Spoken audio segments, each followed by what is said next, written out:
Now you get the other side. How's that? Perfect. That's the Aaron I know and love. Here we Yeah. go. Yeah.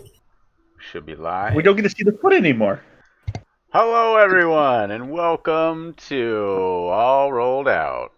We've got Hello. everybody all rolled in here. I gotta work on this intro.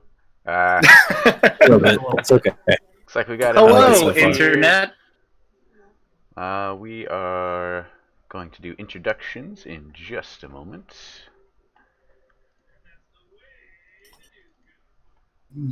Just gotta change one thing in our title today. Alright.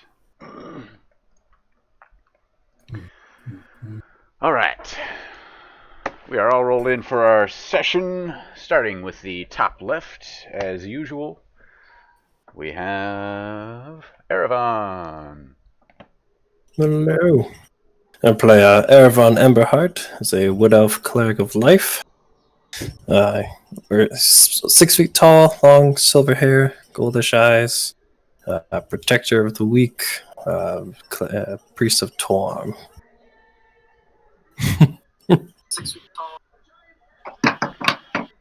Right. If you don't mind, Erevan, could you change your name to Erevan? So that it shows up on the window there? Yeah. Change that. Just put and Erevan and your place won't change. And Cayman, you need to switch yours to just Cayman, I believe.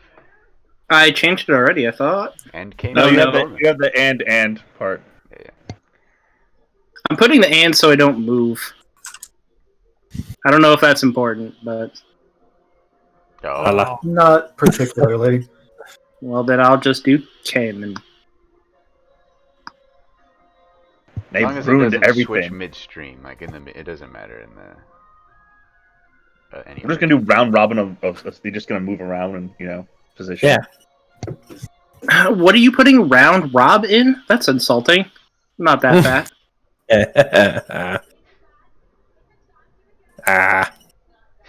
That's my real name, everybody. Round Robin. See, Don't Rob, forget the and then exclamation point. round Rob in. Oh, exclamation point, right?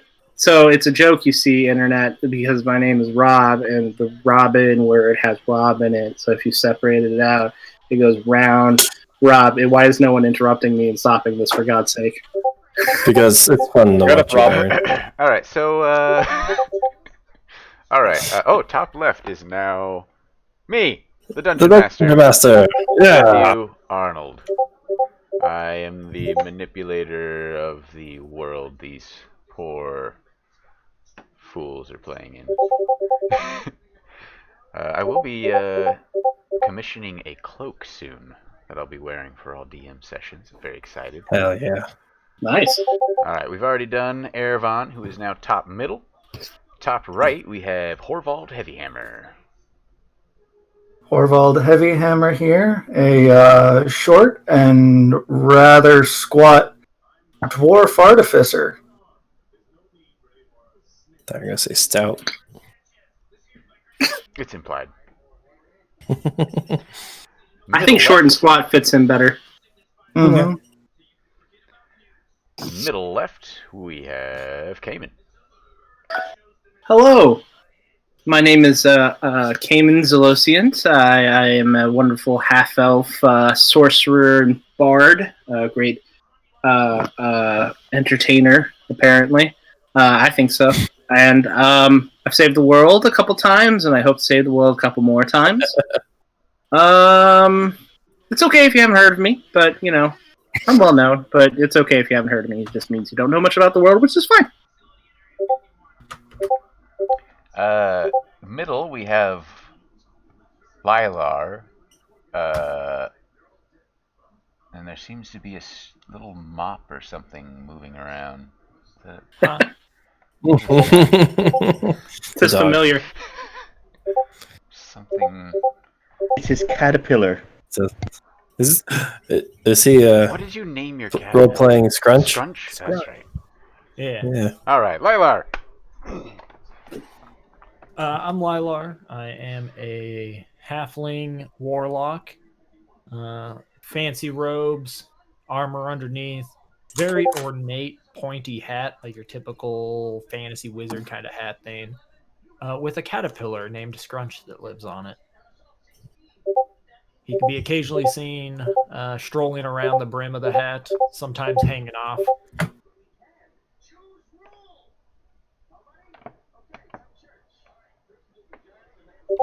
Our good old Force of Chaos. Middle right, we have Norman Gantenbein. Yep, Norman Gantenbein is the I forget exactly how tall he is. He's pretty short, almost 600-year-old human, or around 600. Basically, just imagine like a creepy old guy like Wormtongue from Lord of the Rings. And that's about it. And he's got a dead bird on his shoulder named Beaks. Your last name, Gantenbein, I don't think I've heard. Have you told that to anyone? Is that something you keep secret? No, he doesn't say it that much. It's way better to say in character Norman Gantenbein. Yeah. All right, last but not least, bringing up the bottom there is Ragnar. I am Ragnar. I'm apparently I'm a human barbarian. Last member of his clan. Total badass, and currently soulless. Oh yeah. Oh, true. Yeah. Truth. minor detail. I don't want to be on this line that I'm at because now I'm on the soulless line. Can I move up? What do you mean soulless line? Just means you need to spin the wheel, man. Yeah, we need to switch It's on Kanan and Ragnar. the Twitch. All right. So last session, we finished up our little excursion into the rediscovered Temple of Avarosi. When we picked up, we had... we started off with Norman Gantenbein making his decision as to whether he would spin the disc of deep pockets or would let it pass and possibly keep his soul. Norman, what happened with you? Norman would have had his life extended. I think it was doubled, basically. I believe the final offer was immortality. Yeah. Oh, yeah. That's right. Immortality versus his soul. Obviously, he rolled with immortality, and he lost. He sure did. Who knew? Yeah. Oh, man. So Norman Gantenbein spun the disc of deep pockets and unfortunately lost his soul. Nothing seemed to happen. He continued on his merry way, and Ragnar stepped up to take the plate. Ragnar, what happened with you? I got fucking hold person on me. That's what happened. For your own good. Meaning well, Lilar, seeing one of his closest friends now, moving up to take the plate Be an and idiot. spin this disc in an attempt to, as far as you knew, to save your soul at the expense of his. What was going on with Lilar?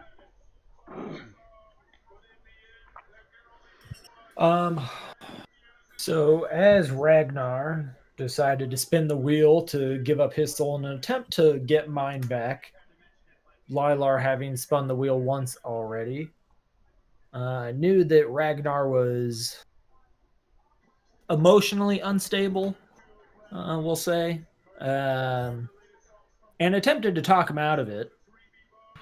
Wanted to speak to Ragnar, but Ragnar was not having it. So Lilar, in a last-ditch effort, held Ragnar in place to prevent him from spinning the wheel in an attempt to move him away from the wheel so that they could have a heart-to-heart conversation. Yeah. Lilar knows Ragnar, and we all know when Ragnar gets an idea in his head, it's very hard to get him to divert from that line. Yeah. Correct. So Lilar had to go to the extremes, hold person on Ragnar, who despite numerous attempts, was not able to break the powerful magic of Lylar. Eventually rolling a natural 1 and just being hauled out of the Disc of Deep Pockets chamber. Having a Well, we tried. Close enough. We started to haul him out of the way. Almost out, right on the cusp. You were able to have a short conversation with him. Seems the hold person was enough to calm him down a little bit. But Is that a short joke? but it was not enough to sway him, and Ragnar returned to the Disc of Deep Pockets. Anything special happen with you there, Ragnar? You had a little conversation with the deity, and in the end decided to spin the wheel. So yeah, Ragnar, his idea was possibly to basically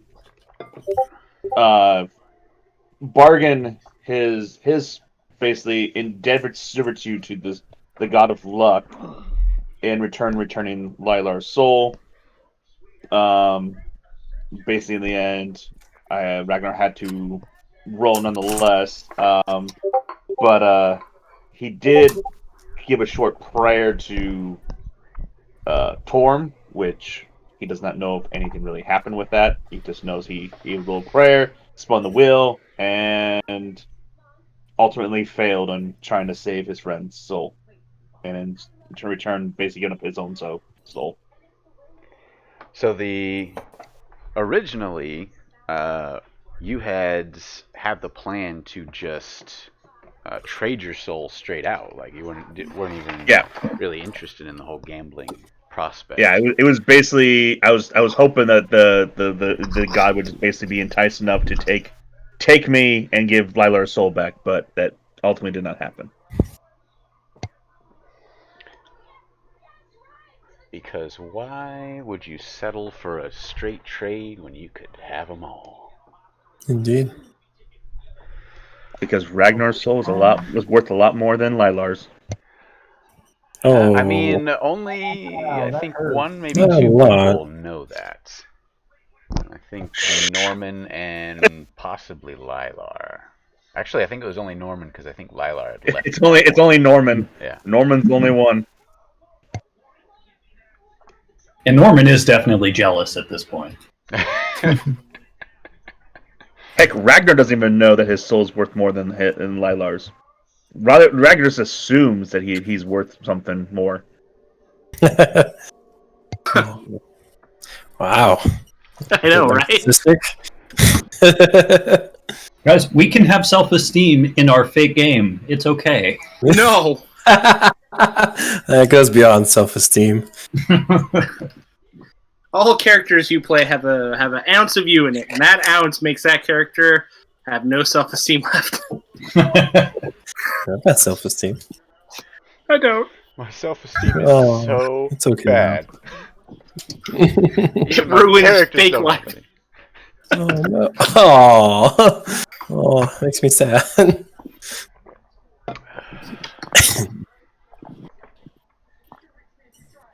You're a wonderful person, Robert.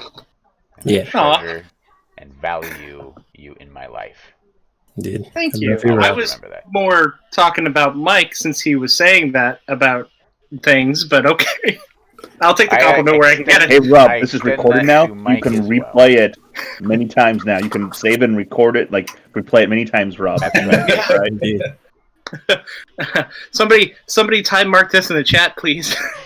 So I can come back. So, yeah, do we have any viewers? Make that make a clip. A GIF. No, you can make clips of the Twitch Oh yeah. stream. Yeah. Well, I'm the only one that's commented. We got 5 viewers, so there's somebody's Aaron. watching. It's all 5 of us. For 5 Yeah, of you. probably. My wife's cooking dinner, so she's not on it.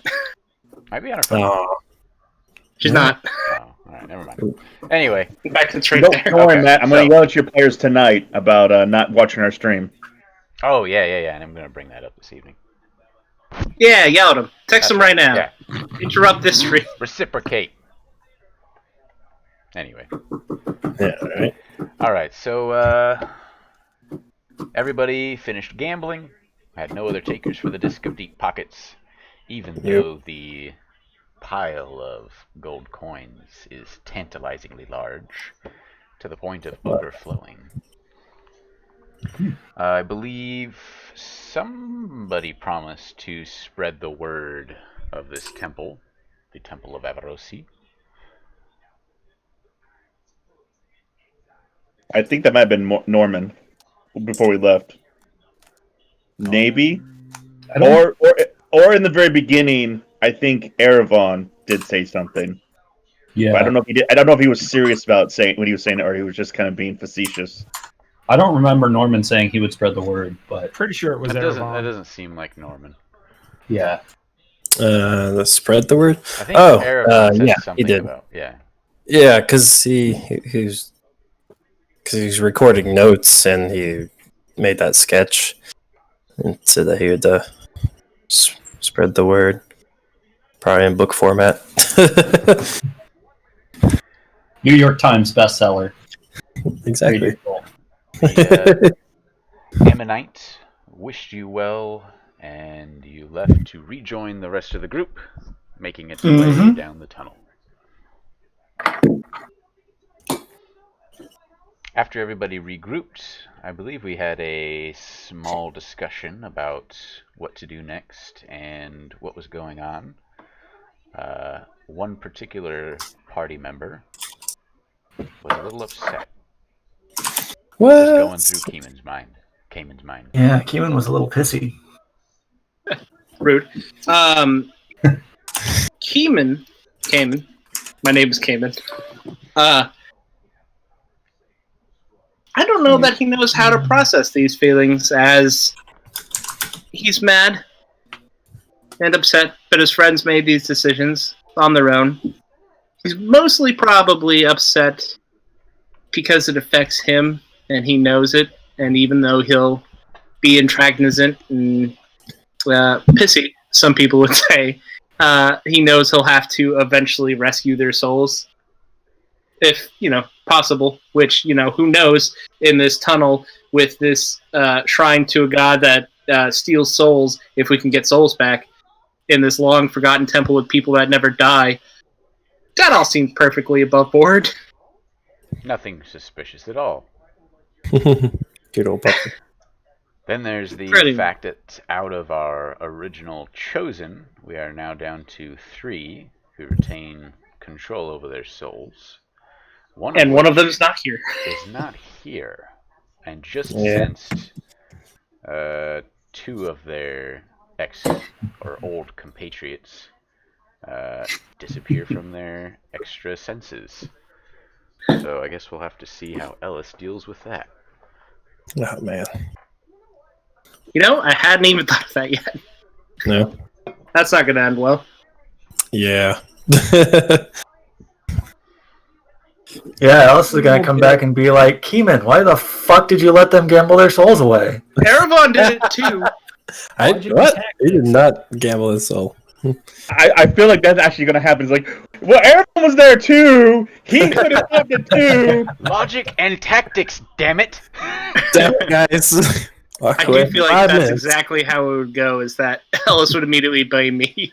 I mean, I would too if I was Ellis. What am I, Lilar's keeper? Oh my god, I'm Lilar's keeper. You're Lilar's That's like BFF. Lilar's keeper. Not to Lilar. That's fair.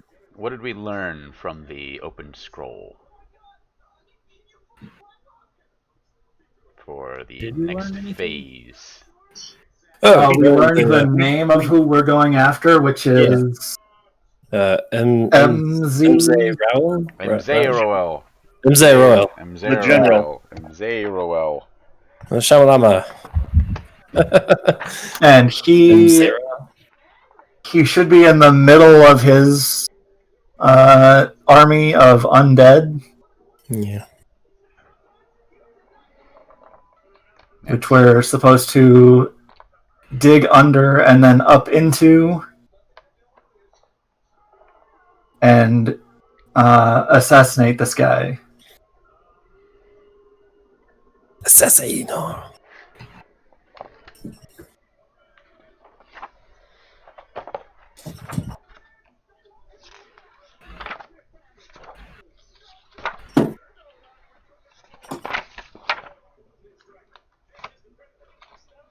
I will point out a fun fact that Rob did say that he's going to close that tunnel off.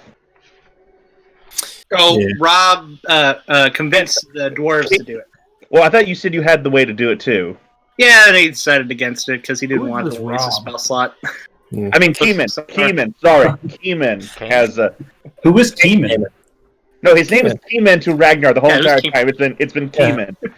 This Cayman, I don't know who the hell you're talking about. It's Keeman. It's Keeman is a nickname that is just as long in every single way. Yep. It's his nickname for the original Chosen. It's like, Just why do they like keep calling a you nickname Keelan, for just like a nickname for Justin is Michael. It's just as long. Yeah, same sort of thing.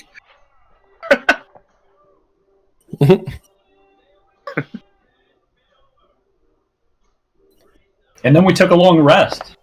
Yeah. Erebon did something too. At varying places throughout the tunnel, the rage borers were crafting. There's something important that happened before that, actually, I would say. What do you got, Kanan? It was Erebon, actually. Yeah, Oh, what Erebon did. What do you got? Yes. So Erebon, I was frustration with his friend's decision to gamble their souls away. Almost felt like a duty to try and figure out a way to recollect their souls and give them back. Pretty bad, like a duty. Yeah, he was mad. But after he calmed down, he reached out to Torm and actually ended up talking to him. And Torm gave him the reassurance that basically once this war is over, he will help him collect his friend's souls. Is that what he said? Yeah. Sort of, yeah. Paraphrasing. I mean, if I remember correctly, Erebon, the third question asked if we were to come back, would you help us get our friend's souls? And Torm said, yes, very powerful, and grabbed Erebon and picked him up. Yeah. All I right. don't know like what that help entails, but it's for another adventure, Right. I'm sure. Or not. Yeah. Or not. Or it'd just be Erebon's mission to post-war, that's Erebon's mission. But he regained confidence in his ability to help his friends later on. All right. All right, so after Erebon's commune, everybody began to settle down for the evening. First little camp was Erebon, Horvald, and Norman. A little ways past that was Cayman, and then eventually we had Ragnar. And Lilar. And then Ragnar. There we go. Nobody wanted to sleep together. Everybody was mad. They were angry at each other. The only people that wanted to stay together was the cleric and the two newbies. Yep. Which ended up being interesting. You let the rage borers continue on their tunneling venture alone. And after a few hours, were visited by one of these dwarven members, running in panic away from something. Ragnar being the first to encounter them, what was this little dwarf running from? Well, from what I gather, something big blocked the, basically separated him from the rest of the rage borers, and Ragnar grabbed his torch and basically went to go investigate. I think all he told us was it's big, and they heard scraping of rocks. That's I think that's the only description I got was big, and it was the sound of scraping rocks. So big and scaly, whatever it was, is its scales are strong enough to not be affected. Like it just is able to tunnel through the thick rock and compounded dirt. That doesn't sound right. That's right. Is it? Okay. I mean, obviously you're playing Deep Rock Galactic, but other than that, yeah, that's right. That's fine. Great game. It works. Great game. Yeah, it is. I just started playing it. Oh, it is Anyway. excellent. Yep. All right. The dwarf continued its run, telling each of you in turn what was going on, and each of you in turn raced off rather quickly to investigate. I will throw a side note in. Lilar built an awesome little rock castle. It's true. Hell yeah. Again. Again. All right, Ragnar. First on the scene. Let's see. I have your passive perception written down over here somewhere.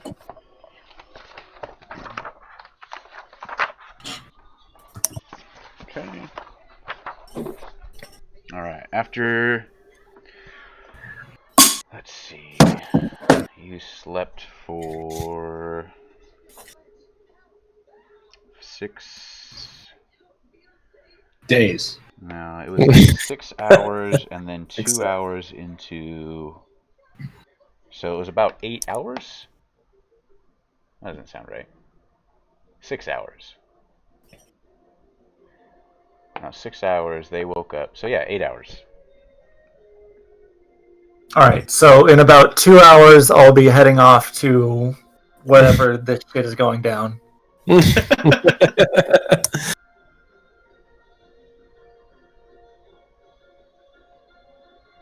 And that I'm was not the really last sure, thing I because you saw. had 10 hours before you all left. You traveled for about 2 hours when everybody decided to start camping for the night. Like, you started camping with 8 hours left. Yeah. I'm not sure where the 10 hours is coming from. No, we had 10 hours left, and I think... For the rest of the dig. Yeah.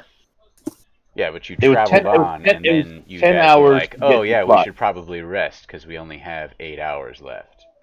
And I know we were like that's what we were. We had 10 hours left in the day. 10 hours left till we got to the destination. So some people think camped early, and then like I think Keeman waited another 30 minutes, then camped, and then Lilar waited another 30 minutes, then camped, and then I was like 2 hours with the boars before I decided to camp. That's what I think too. Like at the 10-hour mark, that's when the first group of 3 started to rest. Yep. Oh, yeah, Ervan, Norm, and Horvald like dashed out pretty early to get some sleep. Yeah, because I remember Ragnar spent 2 hours doing like a walk. He wasn't working, but he was just walking with the boars. And that's when you knew. Right. That's when I was saying, like, if you keep going, you're not going to get a long rest because you need to be resting and get a full 6 hours of sleep. It was only Das at that point, though. That's why he's so far ahead of us.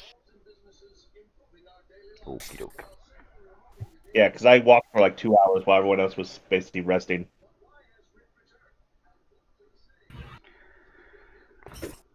Okay, so 10 hours then. So after 6 hours, that's when Ervan started taking his meditation. So 2 hours into his meditation at the 8-hour mark, leaving 2 hours left till the end of the tunnel. And Ragnar had kept going for 2 hours after the 10-hour mark. So you kept going for 4 hours after the first group stopped. My Ben, I just know I said at least a couple hours walking with them before, and until I had to basically I felt tired enough to take a rest. Since I had to take a rest, you basically told me I was at the spot where if I don't take a rest, I'm going to get exhaustion. So yeah.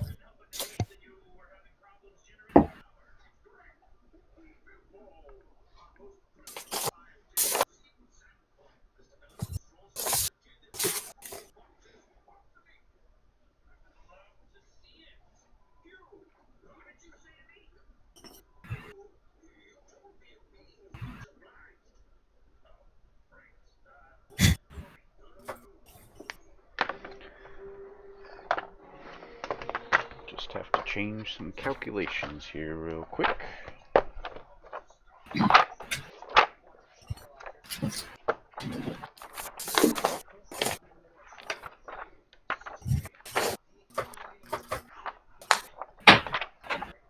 hello, viewers that aren't us. How are you Hello. doing? Welcome. Shout out to Alcohol35 giving us a dog. Asylum-maniac for saying giant tape word. That is what it sounds like, Asylum-maniac. Haha. Yeah, okay. We Maybe know how to purple go. one. You're upside down, that's what I know. Stop it. Damn it, Lila. Well, he's just in Australia right now. What about Australia? Oh, Yeah. I gotcha. I gotcha. Took me a second. Australia, comma, USA, comma, France. You know, Paris, Texas. Yeah. Paris Island, South Carolina.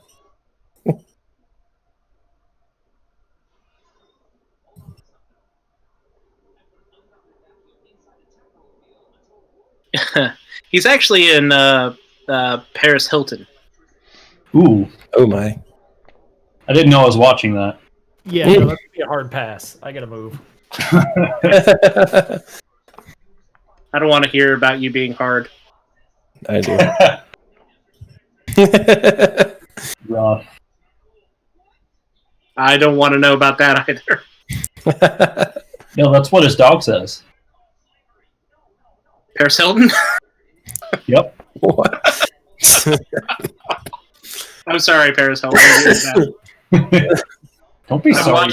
watched- I've watched some of A Simple Life. One of my favorite movies was the opera. Oh my God, what is it called? Where your face falls off. It was great. Repo. Repo the Genetic Opera. Yeah, that's it. I remember. I didn't though. Oh, that's so good.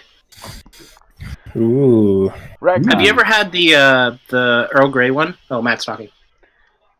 Ragnar, are you taking the fast pace, the normal pace, or a slow pace? Fast pace. Okay, fast pace. That is a -5 penalty to your wisdom checks as you are approaching. Just a heads up. But you travel at 400 feet a minute.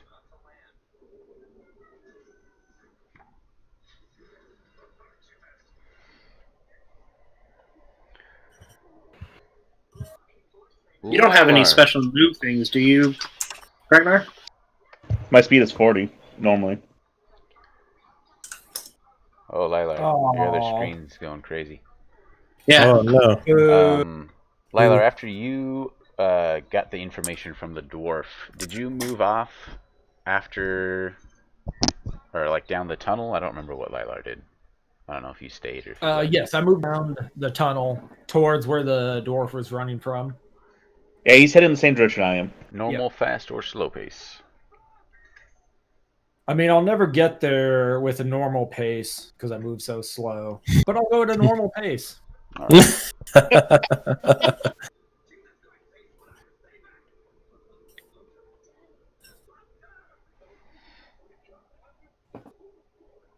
It's fast pace is 10 times base speed.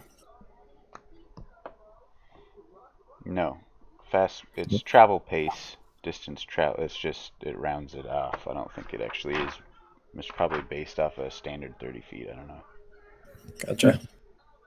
Yeah, I think it's based off a standard. I think it's like as a group because that's normally meant for like a group. So as a group, you take this. Right. You take the everyone's average is usually 30. So Right. Yeah. What would ours be? 40, 35, 30, 30, 25, 25, right? No, 30. So we just probably put at 30 for as a group. 32.75. Or we The math can do doesn't work. 32.75 if we really want to. Yeah.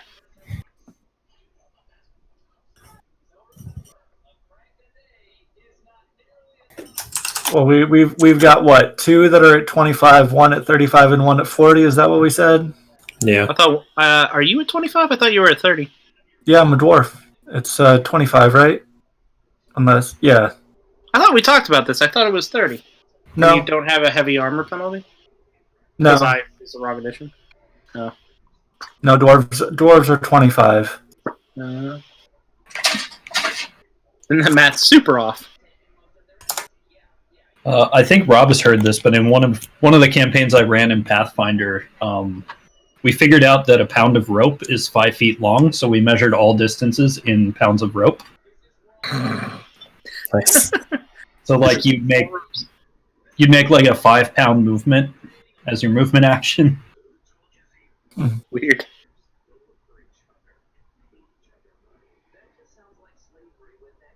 But yeah, so we're a little under 31 for our average move speed.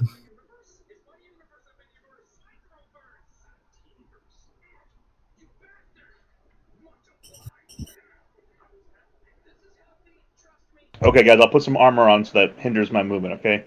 Some would say 30.8 something. 0.833333. That's it.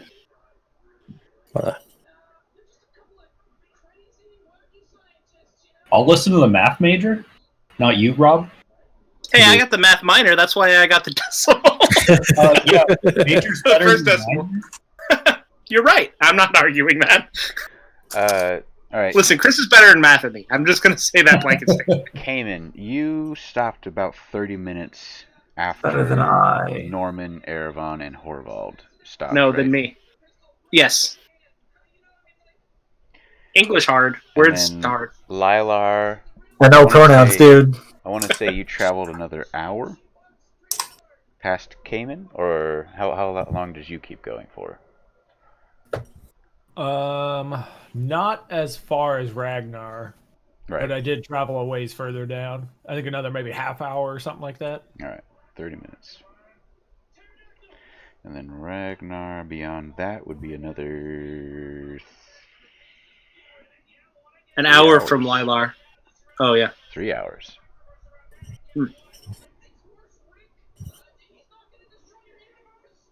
I like how they're calculating this fast speed. Okay.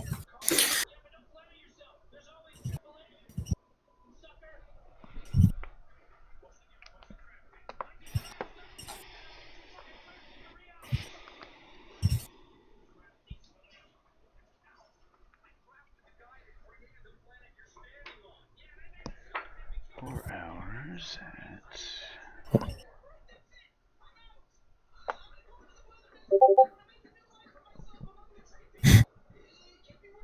Damn it, Lilar.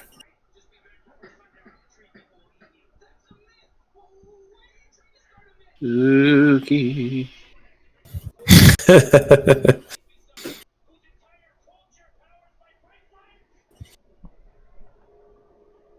Spooky cat.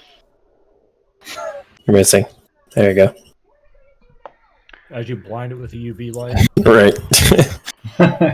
Poor cat. Yeah. Rob, you generally shouldn't broadcast animal abuse. I don't have any landmarks. You can't find me. Oh, that's a terrible reference.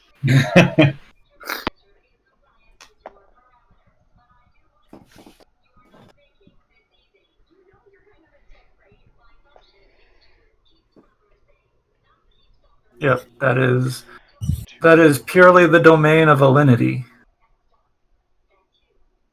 I am sad that the dog cam died. Indeed. Did it overheat or what happened? Battery just died. It's just a GoPro that I had. No. Well, we don't need to see you. You could just make that camera. No. You need to see his beautiful face. I mean, I could hook up the other one, but I don't really want to dick with it. Or do I? Maybe. One of these years. Hey. Guys, do you want to become famous? No. Be by followers, primes, and viewers. Ori the bit.ly something something. Yeah. I don't have mod ability, so I can't ban them. Matt, you want to ban that bot? Yes, I'll get right on Ban that. the bot. It's funny that they put the little umlauts and shit over the words so the Amazon, the Twitch system can't read it. Alright, they're banned. They do that with stuff that kids shouldn't see on Amazon too. Oh yeah.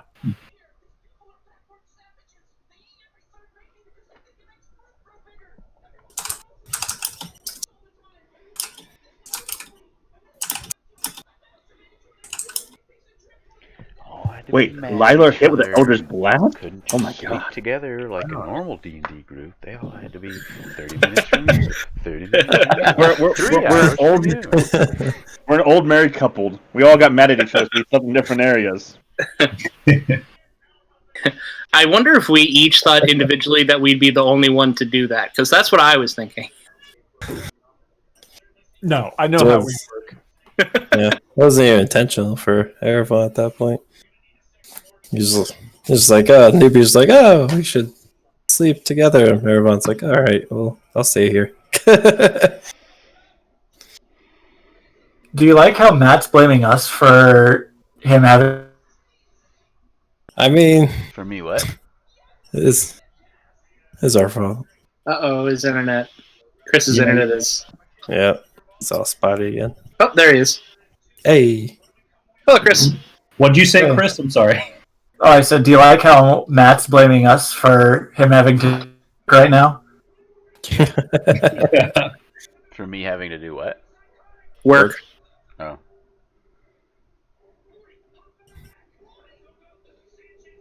Why I did mean, have Ragnar's to make such a good trap? Damn it, DM. Pass Matt. Ragnar was just ashamed of things, so he just wanted to stay away from the group. Yeah, I heard you in that. I'll BRB. Alright. I So, Ragnar. Yeah. I'm gonna About die. 2 hours at this fast pace go by.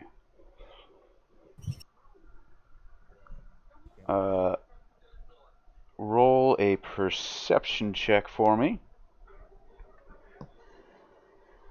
with disadvantage. If we typed -5 into the dice roller, does that do it automatically, or should we just? It's -5 to your passive wisdom perception score. Ooh.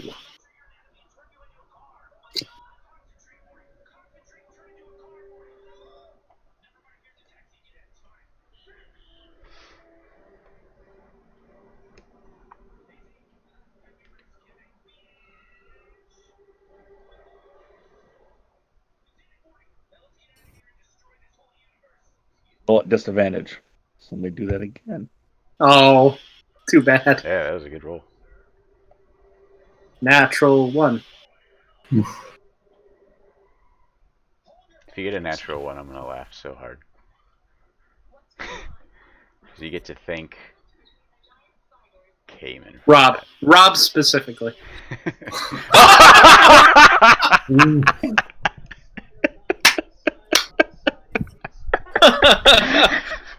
Well, thank Rob.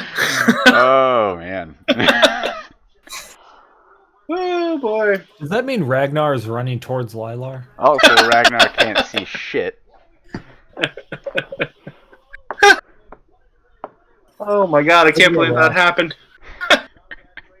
I hate you so bad right now, Rob.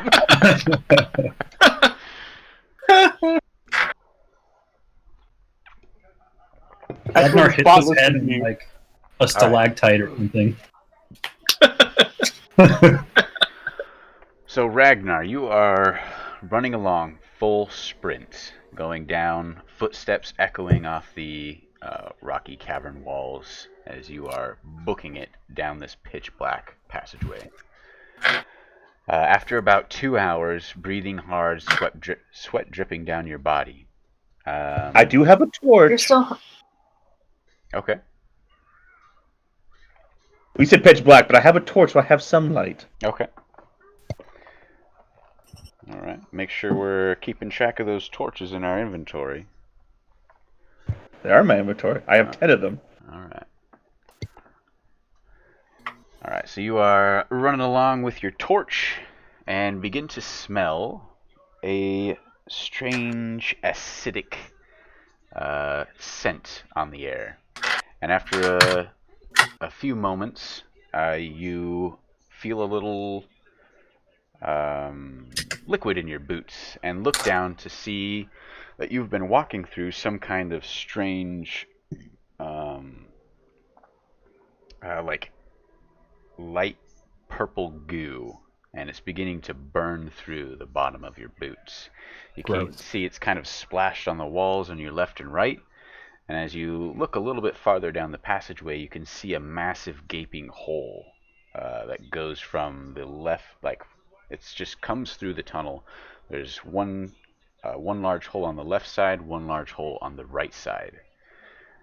This goo, whatever it is, seems to be focused around that particular area, though it is just kind of splattered all over the place here. The two holes or openings that have been created they're kind of like collapsed in on themselves, so you can't pass into them. But you can see them like these were not created by the dwarves. This is something else. Okie dokie. What do you do? I don't see the dwarves at all. I'm going to continue forward because this sounds like the spot that they got trapped. They got trapped, but there should be the other dwarves, I would assume. So I'm gonna go look for them. All right, you can continue past the goop and on into the tunnel ahead of you. Yes. After following it for a little bit, following the twists and bends for about, I don't know, I'd say 30 minutes or so, you see the rest of the dwarven crew, minus the one that you had ran into earlier. I don't remember who that was. Let's see. That was... Oh, I think it was the one you kept using the pick for earlier.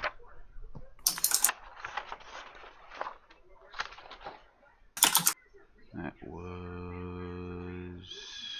Trill. Or was it Fob? I think it was Trill. So you see the remainder of the dwarves all kind of sitting in a semicircle. Some of them are like wrapping their limbs in bandages.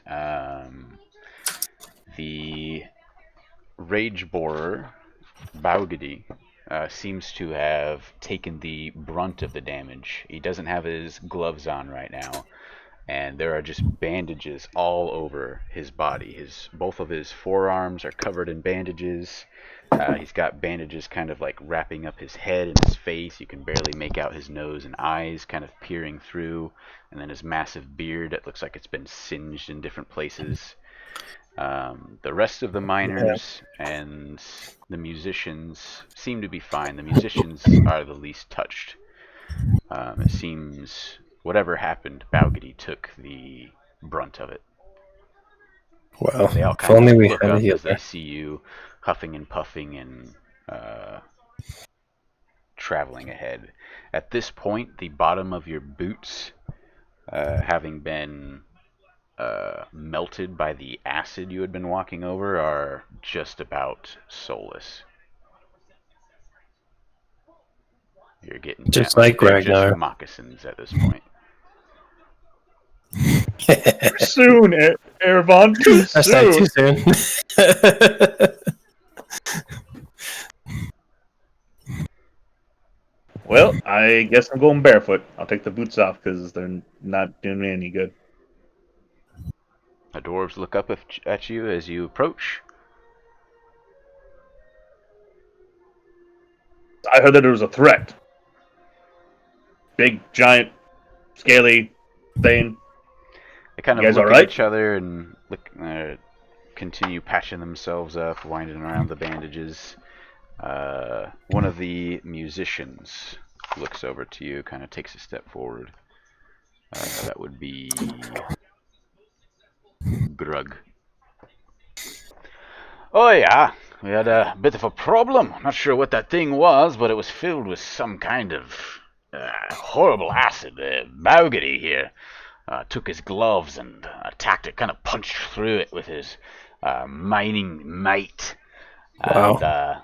And the thing slithered off before we could finish it off, but hopefully we've scared it off for now.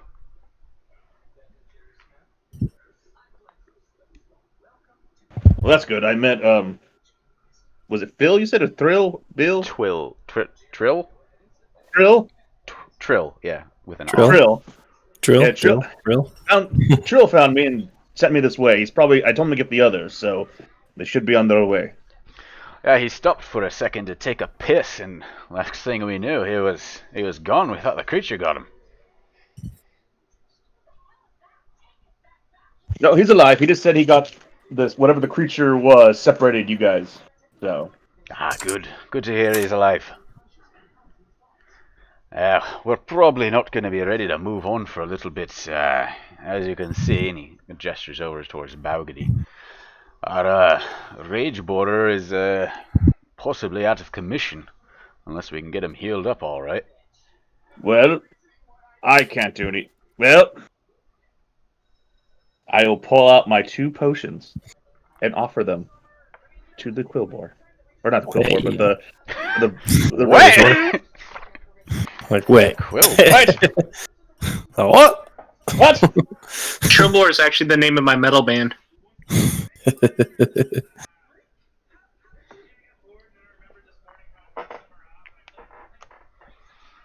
So you walk over to Baugady, where he sits, the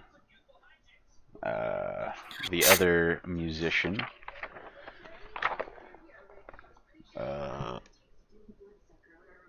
Glag? Glog. Glog. Grug. Grug? No.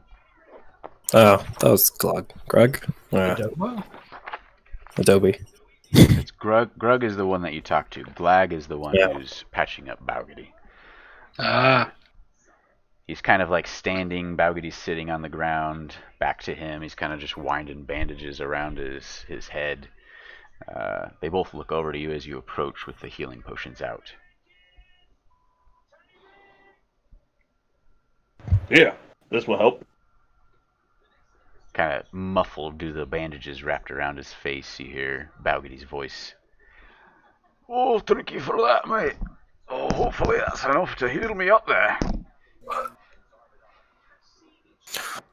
Oh, Yeah. man. Kind of These moves guys. the bandages away from his mouth a little bit. Oh, pops man. the cork, and then downs 1 health potion. These poor Shakes guys. his head a little bit as the magic of the potion takes effect on his body. Pops the cork on the next potion. Downs it as well. It tastes like schnozberries. Stands up at this point, kind of stretches a little bit.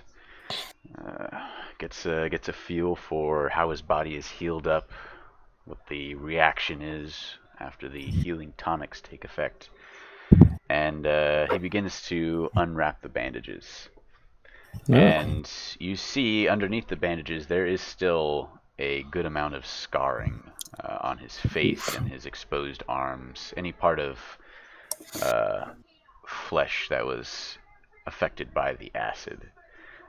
His forearms and hands seem to be fine. So the gloves must have protected him from acid on those parts, but from his shoulder down and then parts of his chest and his back where the acid probably sprayed, and his face in particular are all pretty scarred up. He stretches a little bit, looks down at his gauntlets that are lying on the ground, and looks back over at you. It's a bloody good thing those things are made of adamantine. Nice. I so want them now. Yeah. Nice. Picks one up and slips it on his right arm, picks the other one up, slips it on his left arm, kind of does a couple lifts, like gets a feel for him. Oh, bloody hell. I wish we had a time for a nap. Well, boys, and he looks at everybody else. Are we good to get going? Everybody kind of nods. The 2 musicians, the one with the bagpipes, kind of lets out a little squeal. Well, let's get back to it, I guess. Are the rest of the group coming? Where's everybody else at? I would assume they're on their way. we kind of slept in different locations, so I don't know how far back or how long it's going to take him to get here. So if you want to rest, might be a time to rest and just wait for everyone to catch up. Well, we've already lost a good 2 hours to the bloody menace that attacked us, so I'd like to not waste any more time if it's possible. Well, I mean, I'm here to help stand guard or work or what you need. Very well. If you could maybe step in for Twill, taking the mining pick again, that'd be very helpful. Will do. Alright, so you take up a mining pick. The other miner has an extra, which his name is Fob. Fob extends to you his extra mining pick. You take it up, and the tunneling begins once again. Not with a vengeance. They are all still kind of hurting from their previous encounter and are moving even slower than their pace before. Next to arrive on the scene, Cayman. Did you leave immediately? Yes, but I'm only going a normal pace until I reach Lilar or the group behind me reaches me. If that happens. Okay. And then the Norman and Erevan, what pace are you moving at? And Horvald. Horvald said he's sleeping. Yeah. Oh. Unless that was a joke, I'm not sure. That was a joke. I'm okay. Like if once they get there, I wake up. Yeah. Everyone's moving at fast pace. Okay. Yeah, Norman too. Alright, so Horvald's gotta move his booty to keep up with Erevan and Norman. And moving at a fast pace, you quickly catch up with Cayman and Lilar.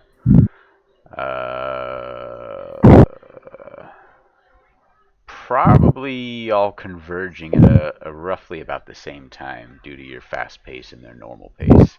And Lilar's slightly slower than normal pace. Alright. You all converge on each other. As of yet, the dwarf who informed you of this terrible thing has not returned.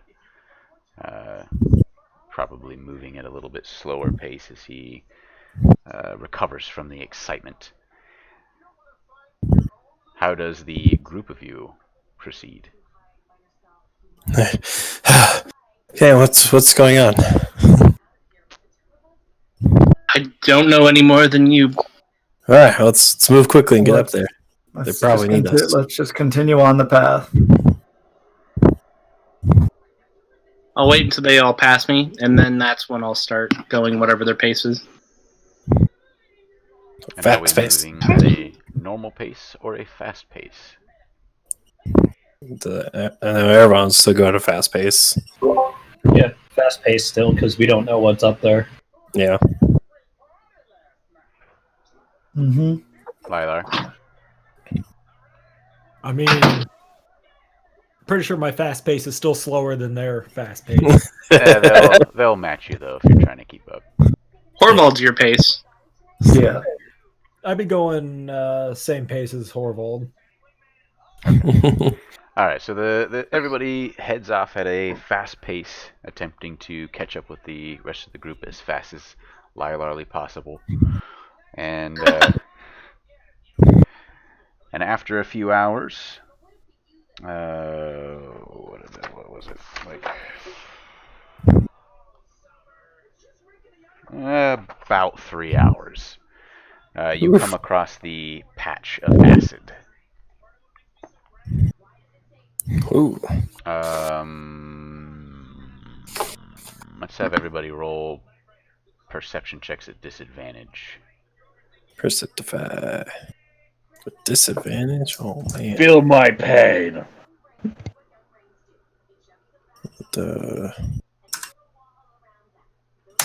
Well, First one was a natural 20. Second one was a 14 total. Let's see. So perception, 9 being the lower. Where's my perception? I'm gonna wait for Norman, everyone else to do it. So, Norman got a 16. so 19 in total for Aaron. You guys are supposed to suffer like me. Why are you guys not suffering like me? Aaron's got plus 10 to perception. So You can just suffer like me. no. I forget how to do this, so There you go, Lila. Very good. Yes, Rob. I rolled a natural one. I rolled a 1. Karma. Karma for what? First roll too. So on that natural one, I'm going to bend my luck and add any amount more than 1. No, I'm changing it. Don't hurt me. Okay, so I'm going to bend luck to add a 1d4 to it. Throw a fish at him. So I rolled a 2. Oh, wait. It's perception, though, right? I rolled a 13. Right. No, I saved it. Don't throw the fish at me. Throw the fish at him. I saved it. Stop throwing it at me.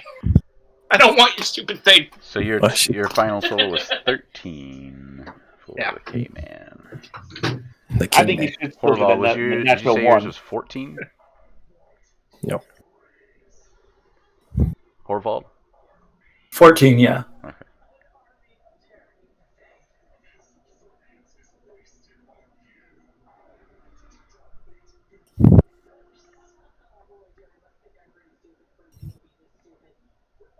Wasted a natural 20 on the. Yeah. Alright, well, everybody is able to see the gunk all over the ground and splattered across the walls and the ceiling. You then notice the holes in the left and right side of this tunnel before you come across the acid. So you are currently full stop in front of the pool of acid on the ground and the acid splattered all over the walls. How far is it? Like across? About 10 feet. Oh boy. What the hell's happened here? Does anyone know what that liquid everywhere is? No. Yep, but I'm not there. Erevan, roll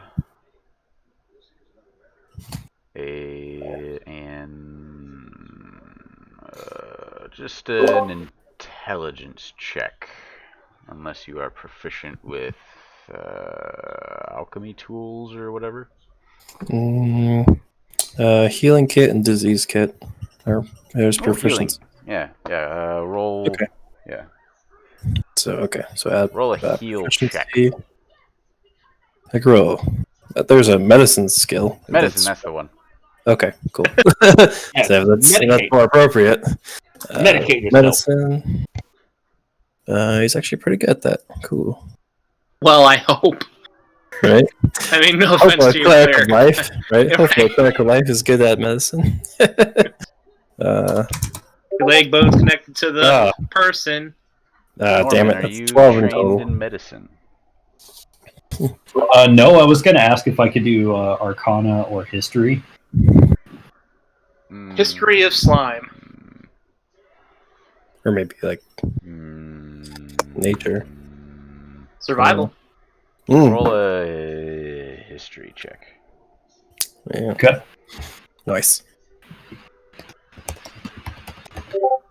Trained in history, but I don't think I would know what the fuck this is. I would assume. 20. Not nat. Yeah, everyone got 12 for medicine. Alright, Erevan, nothing new there. Okay. Other than maybe a faint acidic smell on the air. And then Norman, with a 20, you recall stories you've heard of massive underground dwelling creatures that employ acid as a tool and a weapon. There's a high possibility that is what you're dealing with. Do I remember the name or anything else about them? Just that they're giant worm-like creatures. Okay. Purple slime and a worm. Must be a purple worm. No. That's too common of a thing. It is Wormius Maximus the Third. I guess I share that with the party then. I've read about large. Turmoil, you can roll as well because they're known more frequently in dwarven culture, and since a lot of your, it seems, historic knowledge is related to dwarves, can probably. Am I roll a history check? Yeah. That's going to be a 23. Nice. You are also pretty confident in recognizing what the collapsed tunnel and the acid means, knowing that, and know that this creature is most likely one of the giant, a version of the giant purple worms that tunnel through deep underground, devouring any living creature for food they come across. Many dwarven mining groups and underground dwarven cities and other underground cities have had a lot of trouble with these types of creatures, wreaking havoc, just devouring anyone they can get their hands on, or their mouths on. Oh, man. It's a variant. It has hands now. Crap. Damn. Ah! If Norman shared that with the group, Keeman's gonna look down. Can he find any loose? He shared that yet? He did. Did he? Yeah. Okay. Yeah. Keeman will reach down to a loose stone. Hopefully finding one. I Find imagine a it. loose stone. Okay, I'm gonna toss it into the acid and then observe it.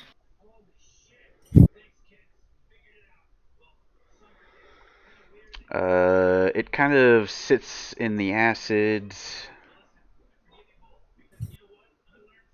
It doesn't dissolve or anything.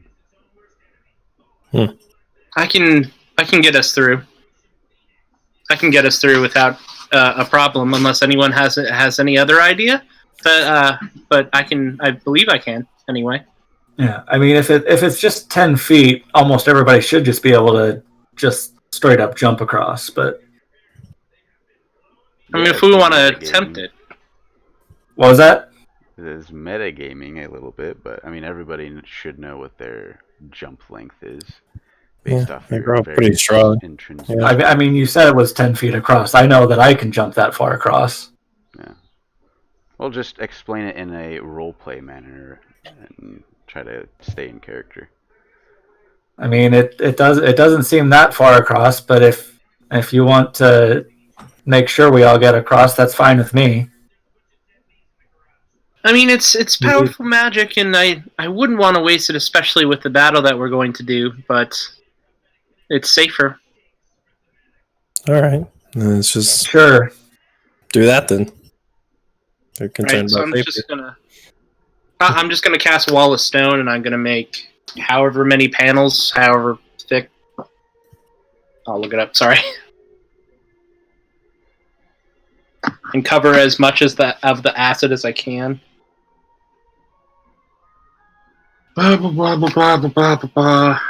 Probably be a bad idea if I Eldritch Blast all the puddles of acid. Yeah, Yes, probably splash damage. So they're all 6 inches thick. They're all 10 foot by 10 foot, and there's 10 of them. So I just make as safe as of a path as I can. Stack over the acid, basically. I feel like with that amount of the amount that you can do, you can pretty much just pave over the entire floor with these panels.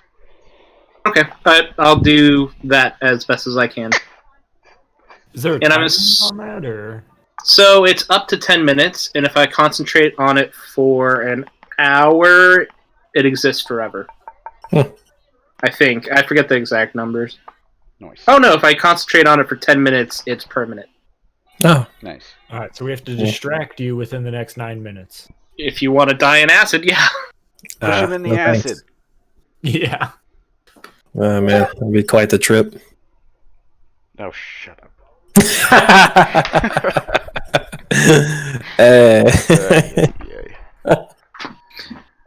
Well, it gets worse from here, people. I don't know if that would be a trip check. I think that would more be a shove, unless you purposely trip. So You do the after Keeman casts that and says it's safe, everyone will walk across. So the panels just appear out of thin air? Yeah, in fact, because of how weird this is, I don't know, actually. I'm assuming they just exist, but I don't assume they come out of the ground. But it could be. I'm just assuming they just kind of appear out of thin air, like right above the acid, drop down on top of it, and then you've got your sort of like makeshift cobble road over the top of this acid pool. Yeah. I would make little, I would waste a panel and I would make little handrails all the way across. Right. Make it a little more safe. Alright, just in case.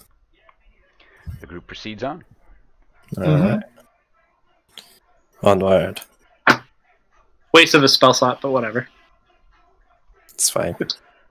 We don't know how bad this acid is. Worth it. I wouldn't call it a wait. Yeah. I mean, I would, but it's mine, so that's why.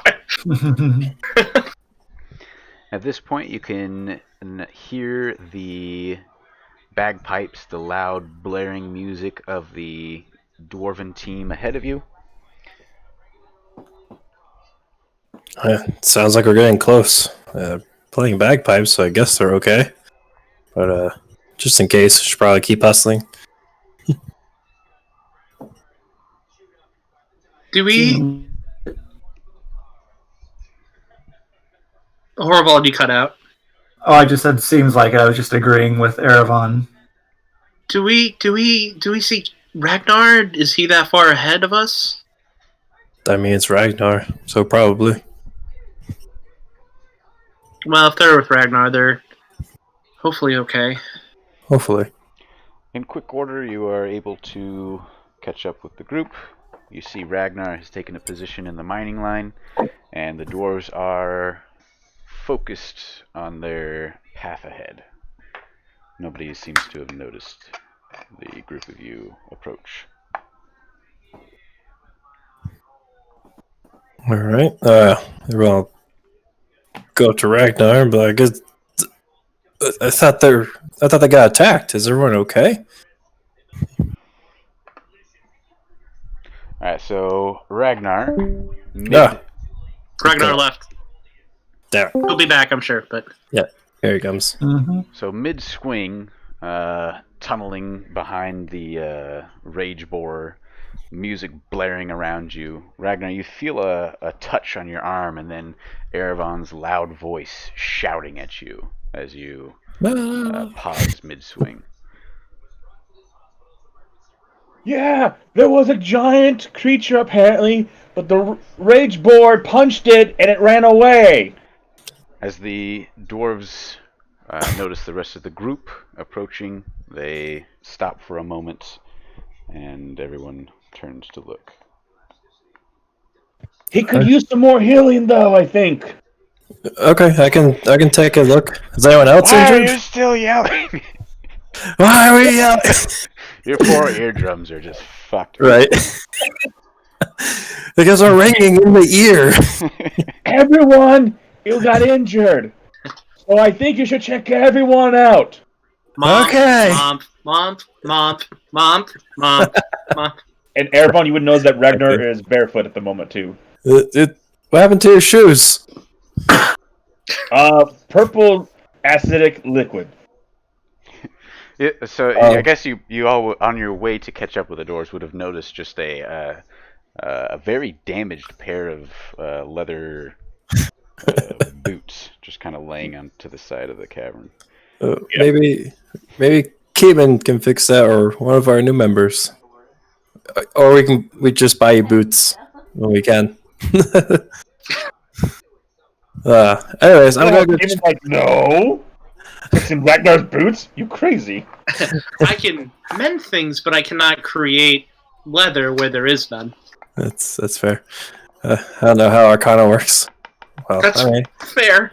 I guess it's a small idea, but I'm not the master of it. Anyways, I'm gonna go check out the other dwarves, make sure everyone's okay from this. How many of giant the creature. other dwarves need healing?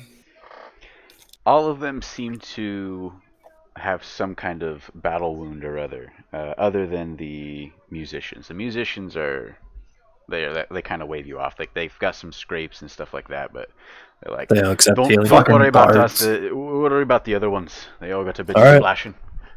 Very well. Erebon will approach each one, be like, hey, guys, get you guys come closer to me, about 10 feet from me or so. Everyone roll a medicine check, unless it's obvious, like which one seems most injured, like most to least injured. Prioritize. Yeah. What are you using to heal them? I was going to use this channel of divinity, channel of life. Let's see what's it called. Preserve life. So basically, I can choose any number of creatures within 30 feet, and I can heal up to 65 points of health to those creatures and distribute them as I choose, or as I see fit. You can get them up to half health. Let's see. In this restored, to no more than half health. They're already all above half health. Okay. Mm-hmm. How many of them are there? Yeah. Yes, that's the next question. Injured. 32. 1, 2. Okay. Multiplied. Some would say this would become a fortress of dwarves. Trill is MIA. Fob is minorly injured. Semnin is minorly injured. And Gemini is minorly injured. So that's 4. Okay. 4 in total. Okay. Let's see. I will bring this up. Where's Trill? Okay. I mean, it's probably Trillin. Like chillin', but with his name. Trillin. But he's got all of you guys. Where's he? He's... Oh, right. That's a great point. Is he not with us? No. Sorry, looking through this real quick. He was Did you not hear Matt behind us. going slow and he was behind you? Are you planning, Erebon? Are you planning on using a? Are you going to use a spell to heal all of them at once, or? Yes. Yeah, I'll use a spell to heal all of them at once. Oh, okay. I'm gonna use mass healing word. I think it should be good. Go. Ragnar, he was behind us. I believe he'll be okay. I never stopped concentrating on how we got over the acid, so he should be able to make it over that fine. 4. He'll catch up. At this point, it's probably been a good 10 minutes or so, so you would know your spell is permanentized. But one of the big worm cubs is back. And he's by him. So. Well, not to be a bit morose, and I would approach Ragnar and be very quiet.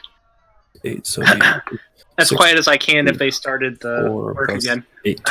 As morose as it may be, you, I believe, are doing his work, right? Yes. Then we'll still be able to make it. Is what I'll say to your question. Damn. Okay. So once the doors are close enough, Everyone will cast Heal Mass Word at an 8th level spell slot. So they'll all heal 19 Wait. 8th level. How do you have an 8th level spell slot? Yeah, what? Oh, 6th wait. level? Oh, shit. Yeah, I mean, sorry, 6th level. Oh, shit. Is this the wrong character sheet for this? Oops. That's the wrong one. Yeah, you don't have 8th level spell slots until Nope, level sure. 15. Like, damn. Yeah, sure don't. Sorry, I was I did like, wrong. Too many oh, spell slots or spell sheets. Sorry. Second, what's going on here? Matthew, Also, what are you like- doing, friend? So 6th level. 4. So sorry. So 46. Oops. Sorry, I pulled up the wrong sheet. You know what? It's okay. I'll just cast Time Stop from a 9th level spell slot, and I'll go around and stick a potion in the mouse.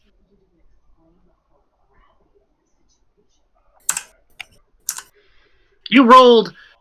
Oh, okay. It's a D4. Yeah. You rolled 4 1s though. Ouch. Damn. So we plus 5. So still plus 8. Well, now for shows a little better. So still each heal 17. Nice. Yeah. Wait, you went from 64 to 4d6? Correct. Because I have 6 levels. The 6th level spell slot. Should it be 44 or? So it starts with 1 at 3rd level, and then 4th is 2, 5th is No, it's 3, 6 is It's a 4. D6 versus a D4. I think it's 44, isn't it? God damn it. Yeah, 44. Sorry. Guys, we were just Right. talking about how he needs help with math. Stop teasing. Yeah. Shut Gosh. up, Mike. Shut your mouth, Mike. There we go. 14. Jesus Christ. 3rd time's a charm. You still rolled 2 1s. How is this possible? I don't know. Luckily, I get bonuses for me at Cleric of Life, so. So that amount of healing is enough to get them either topped off or damn near close. What does your spell Perfect. look like? It looks like, let's see, what does the description say here? Alright, cool. Do you remember Sailor Moon? Do you remember her changing? It looks like Yeah. that. Yeah, perfect. And that heals everyone? Sure. This is a really slow transformation, and it magically heals someone. No, so as you get closer, heal. By Torm's light, I heal thee. And then they'll just glow a little bit for a second, and then voila. Like a bright white light. Alright. Erevan takes a couple steps forward, approaching the group of dwarves and Ragnar, palms and hands extended, outstretched. And for a moment, after he says his phrase about Torm, your palms glow, and then the glow seems to fill each dwarf in turn. They all kind of shake their heads a little bit, stretch out as they feel the wounds in their bodies healing. And then, Nice. with a grin, they all turn and look at each other and kind of like, alright, let's do this. Yeah, we're feeling great now. Can probably pick up the pace a little bit. Perfect. Glad I could help. Okay, so I have Chris, you're muted again. up to a 7th level spell slot. Sorry. Did you add your spellcasting modifier to that? Yes. And the Cleric of Life bonuses. Are you only... You used a 6th level spell, right? Correct.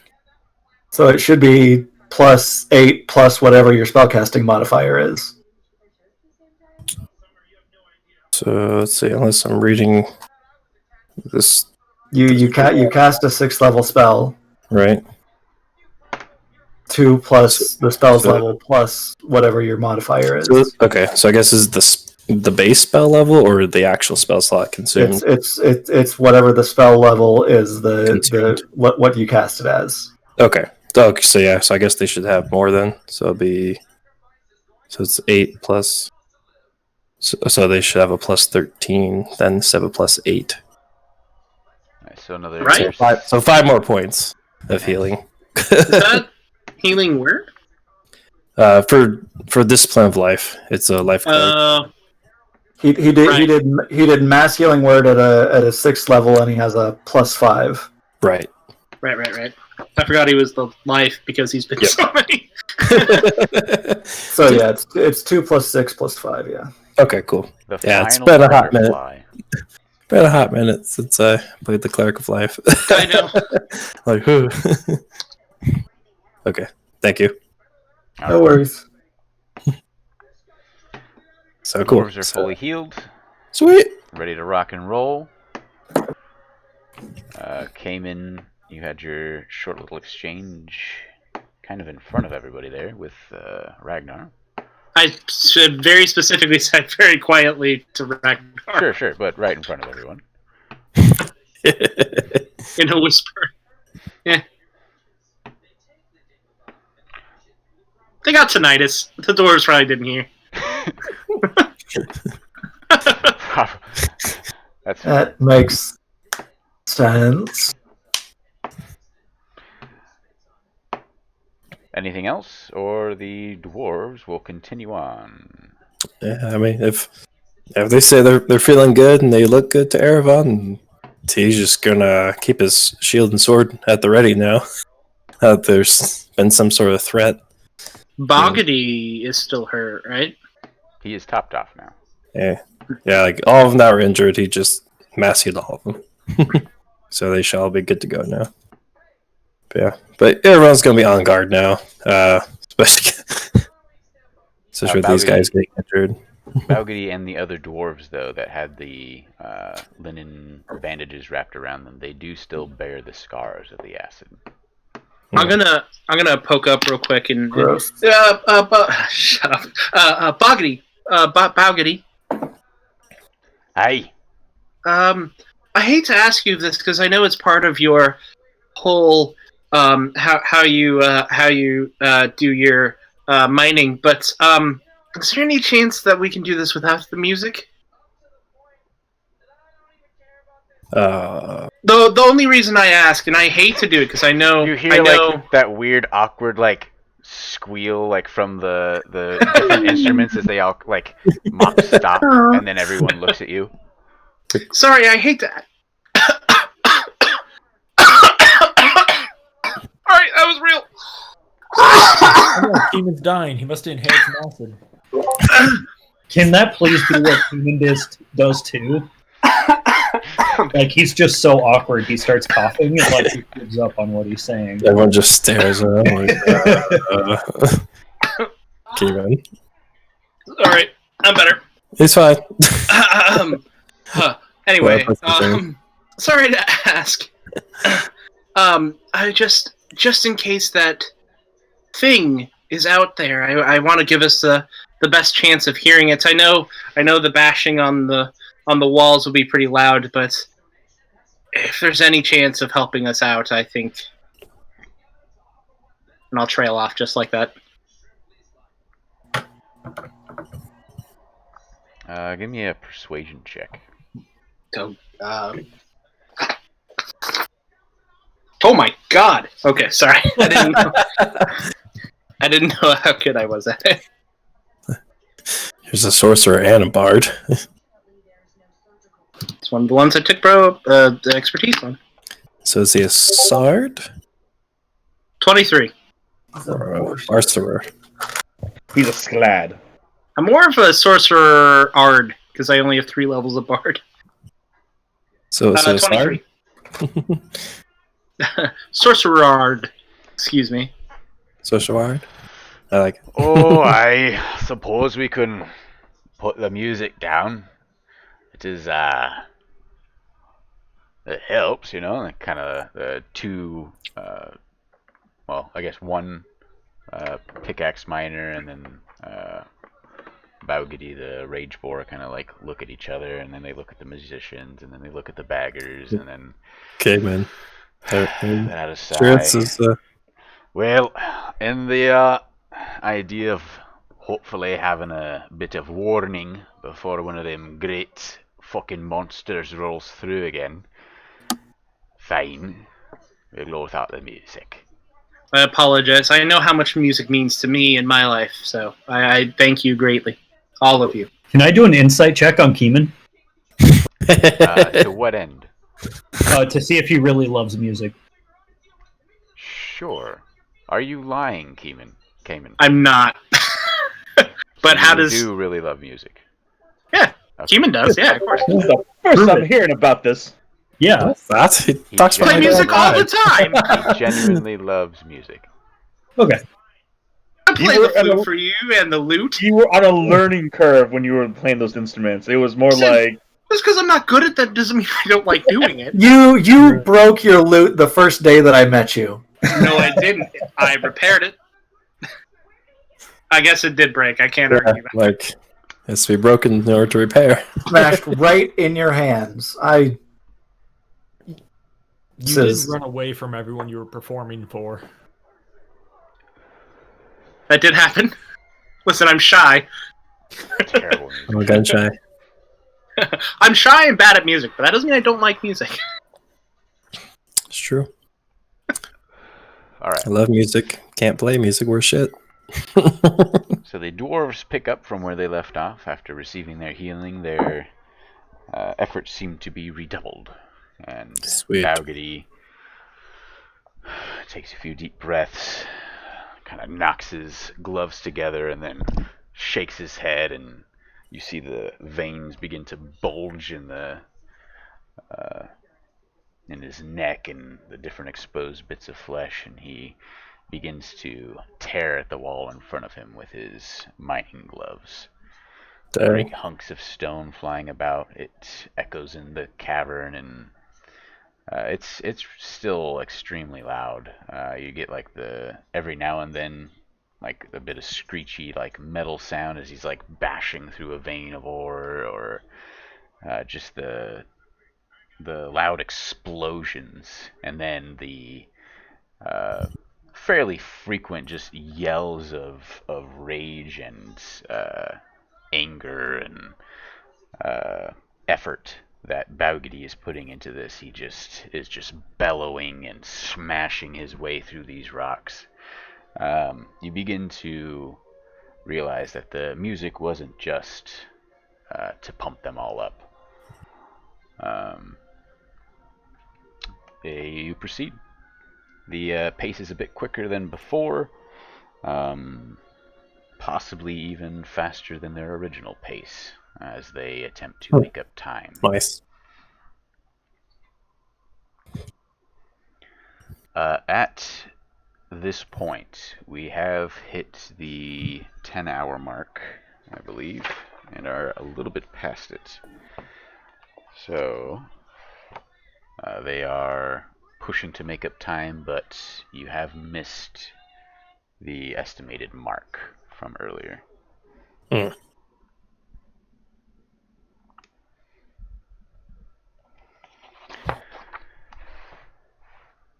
right. That's my like time mark, or like Right. Okay. Yeah, so the dwarves were all told, like, they all coordinated that they were going to be at certain points at certain Gotcha. times. Certain times. And Gotcha. they're running a little behind now. Yeah, makes sense. After an hour and a half or so, the dwarves come to a stop. Just all of a sudden, God damn it, I want to call him Borgigold. Baugity just kind of drops his fists. All of the dwarves kind of stop. The two musicians in the back have taken out paper and some books. You can see them referencing a map they've been given. They've pulled out a few writing tools and just different tools for navigation. And they all converse. You hear them all agree among each other. They have reached the spot. At this point, Baugity walks up to the group and says, "Alright, well, at this point, we begin the corkscrew. We begin the actual sabotage tunnels. We'll all be fairly busy, but I guess if we're not playing music at this point, the two musicians here have offered to distribute the explosives as we're traveling through. All right. Unless you lot would like to do it, we should probably place one every, what do you see? Maybe 100 feet or so. All right. Well, I believe it should be best left to the experts. I am not familiar or confident enough to deal with explosives, so I will hand the bag over to someone that is.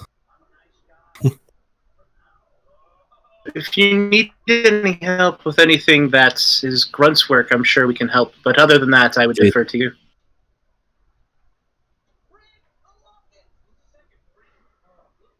Very good. We'll take care of it. We will let you know when we have reached the approximate center of the camp, and then we'll begin digging upwards. Once we have the tunnel made for you, we'll retreat back on the ground and continue our own tunnels and sabotage. Apparently he's becoming Russian or something. I guess. Well, if you need anything else from us, definitely let us know. But tunneling and explosives is definitely out of our expertise.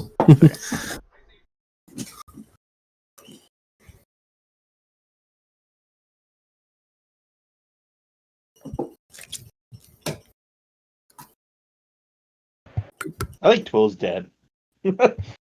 Chris, I don't want to be weird, but the way the light's hitting your eyes is really nice. Is that weird? No. It's a good compliment. Yeah, really lights up his eyes there. Keep being weird, bro. Yeah, I like putting lights up his eyes. What? I did not say that. You did. I say put lights in his eyes. You I said up. Lights up his eyes. Yeah, honestly, not to steal Chris's thunder, but Matt was doing a great job with the dwarf voice too. Indeed. Oh yeah. I know I can't do those kinds of accents unless I practice a bunch. So Yeah, I same. put a lot of effort into it. Same. That's Matt's best voice, except for when sometimes it turns Jamaican. But I feel like that was years ago. Yeah, I mean, he's had a lot of practice. I practiced a Scottish accent for a character for a month. It's still terrible. Can't do accents. I have to try it all my life. Yeah, of course, I haven't played that character now for 8 months. So I'm I'm not coming back to this accent. I need something different. You guys remember what happened when I tried to play a dwarf? Do Christopher Walken. No. I mean, I can try. Do it. Hold on. What's anything that he says ever? Po. I'm gonna fuck it up. I'm going to the bathroom. Okay. Matt's so confused. That wasn't terrible. I didn't know Matt wasn't listening to us the whole time. It's Mike's fault. So if Christopher Walken's sitting in a chair, see Christopher sitting. So anyway, Matt, we were talking about doing accents.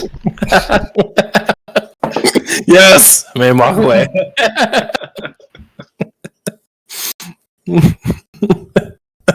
That's why when I played a Warforged, I just made it slow and boring, because that's an easy thing to do.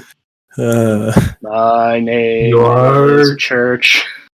I don't know if I get that reaction. You definitely had to slow yourself down. But no. To make yourself slow and boring.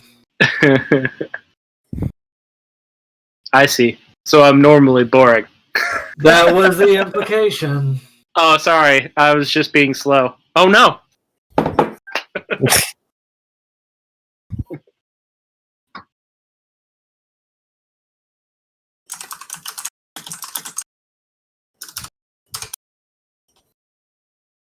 God getting a coffee at 8:30 at night? Yeah, why not? God's gonna like die of heart failure. Coffee's like an anytime drink. Like, Did you catch that one, God? it's like tea. What was that? I asked if God was getting coffee at 8:30 at night. I was getting my second cup of coffee. God's gonna die of a heart attack. Coffee is like a anytime drink, like tea. Yeah, Doesn't sound right. Yeah. I mean, you can Once drink you get anytime, your yeah. once you get your tolerance up to a certain level. Yeah, definitely. Like, I feel like coffee has like minimal effects on me at this point. I drink an entire pot a day. Is this an AA meeting for coffee? Not good. CA meeting? CA, yeah. Coffee Coffee Anonymous.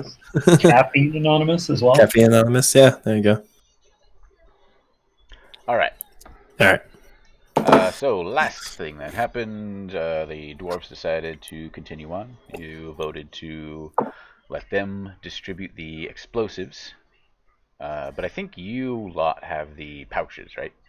Right. Yeah. Yeah. The two musicians will walk over to whoever has those. Does it seem like the guy in front with the rage borers, is he like missing the music? Does he really wish that they had music? Oh yeah. Yeah, I feel bad. I Roger wished will. we had the music too. I will go up to his up to him and touch his rage borer gloves and just make it play a not too loud but a low rhythmic bagpipe for him, so that he at least has something to mine to while he's. So is it like every time he swings it makes the sound, or is it just constant? He's got his rage Like boards a on. radio. It's just like a continuous thing. Nice. He kind of like stands there for a second, like holds it up to his ear, and like starts kind of trying to jam at, like getting the feel for the beat and the. All right, thank you. That's a little Magical bit of radio. silence, I'll tell you that. And the sound of It's not super loud, so that like we're not completely distracted and overwhelmed, but enough that he and the guys within like 10 feet of him can hear something. Maybe Ragnar and the other guy, Semnin. No, Fob. Yeah. Horval just invented the silent disco. Yes. Cool. All right. With that, they begin a new sort of tunneling process. Well, I don't know process, but like direction. It's if you as you pay attention, and those of you with high enough intelligence and perception and all that would realize you're making a sort of like corkscrewing pattern up and down now. Nice. As they try to distribute the explosives, moving in a easterly direction. Wait, I have a high intelligence. I know this stuff. I got a 14 intelligence. Oddly enough. Yes, that's a high intelligence for a barbarian. Berserk. Yeah. It was the highest intelligence in the group or may still be. Yeah. Oh, I don't know. Horval. It's Norman. definitely not the highest. Second highest, yeah. I imagine It was that the highest used to be for the a highest. long time. It was. I imagine Ragnar sitting there with a skull. Oh, alas, Yorick, I hardly knew thee. That's probably charisma. Whatever. I'd say so. My joke was funny. I What enjoyed was it. it again? Something about a skull? It's alas, Yorick. It's Shakespeare, man. Alas, Yorick, I hardly knew ye. Is that Because Macbeth? he's a barbarian. Hamlet. Hamlet. Got it. So close. The double toil and trouble seems more like a warlock thing to do. Definitely.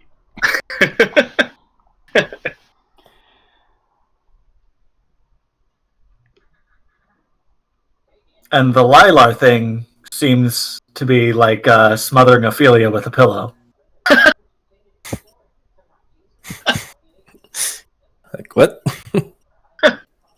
That's my impression of Lilar too. It's not wrong. Did kill a Talking stripper and about shove her in Lila. a closet. It was a hooker. See, I didn't Sorry. even know that one. I just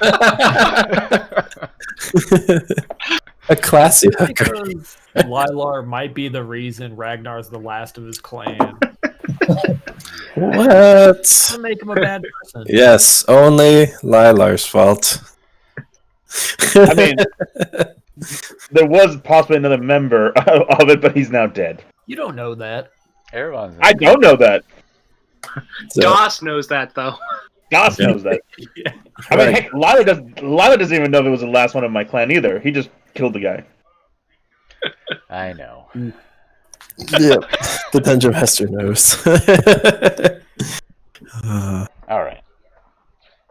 New tunneling is happening. The two musicians have now walked up to who has the pouches. I think it was Erevan or Ragnar. I did not have a single of those new pouches. Oh, yeah, I mean, yep. I believe we put them in my bag of holding. No, because you can't put a bag of holding in I a was bag gonna of say, I holding. don't think you can Oh, do that's that. right. They were bags of holding, right? Yeah.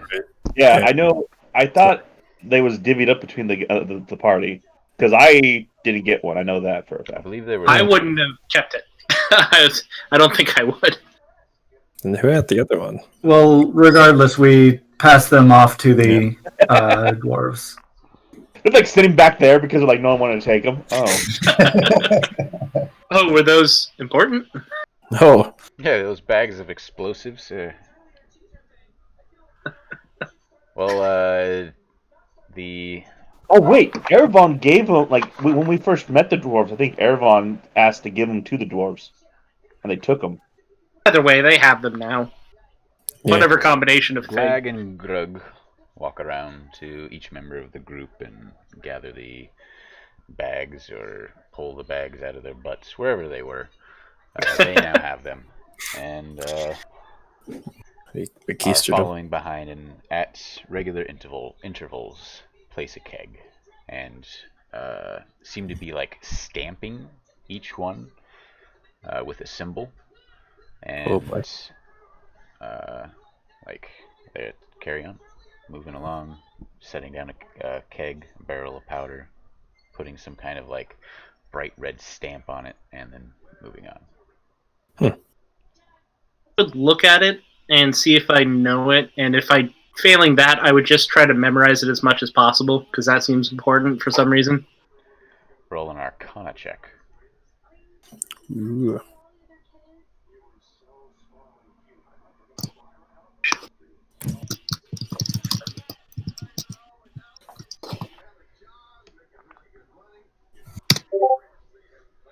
Nine. Ooh. Well, that's awkward. You notice that parts of it seem to be, the stamps seem to be moving. Other than that, you can tell it is, obviously, it's something of a magical nature.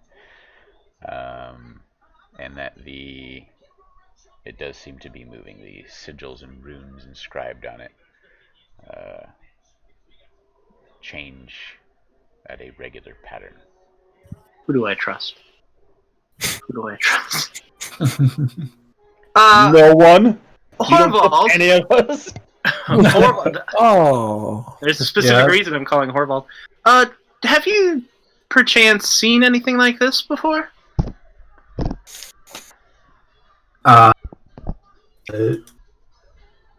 Maybe. Hmm. Very. Roll with advantage. Let me consult my memory files. All right, so that's a 7 and a 20 for if it's a history check, 30. Nice. Damn. That's Nice. It could be history. It's Could be. just of a magical nature, so I was having him roll Arcana. Oh, if it's Arcana, if it's Arcana, it's also a 30. Okay. Oh. My Okay. roll was 6 either Nice. way. Or 9 or whatever. History works too. From your memory, you have seen and read about this type of thing before. This is a detonation stamp. There is a tool the dwarf has You set the date on the tool, you put the stamp on the item to be detonated, and then at the designated time, the stamp will detonate the barrel. Nice. Oh yeah, these are just kind of magical sigils that allow for remote detonation. It's a magical time Do you bomb. know if it's a timer? Is it like a keyword or? God. Which one would it be, Matt? So the they put I've- what time they want it to go off at, and then Okay. stamp it into each Nice. one, and it will just Well- they'll all go off at the same time. No, Well, it's a count looks timer. it looks like these ones are time based. So we have, and I'll take. Is the time like written out in something I would understand, or? Yeah, it's just in say like magical, there's runes like you recognize as having numerical value. How long does it look like we have until they go off?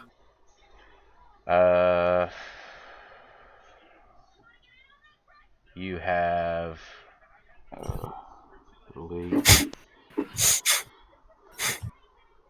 12 to about 6 hours.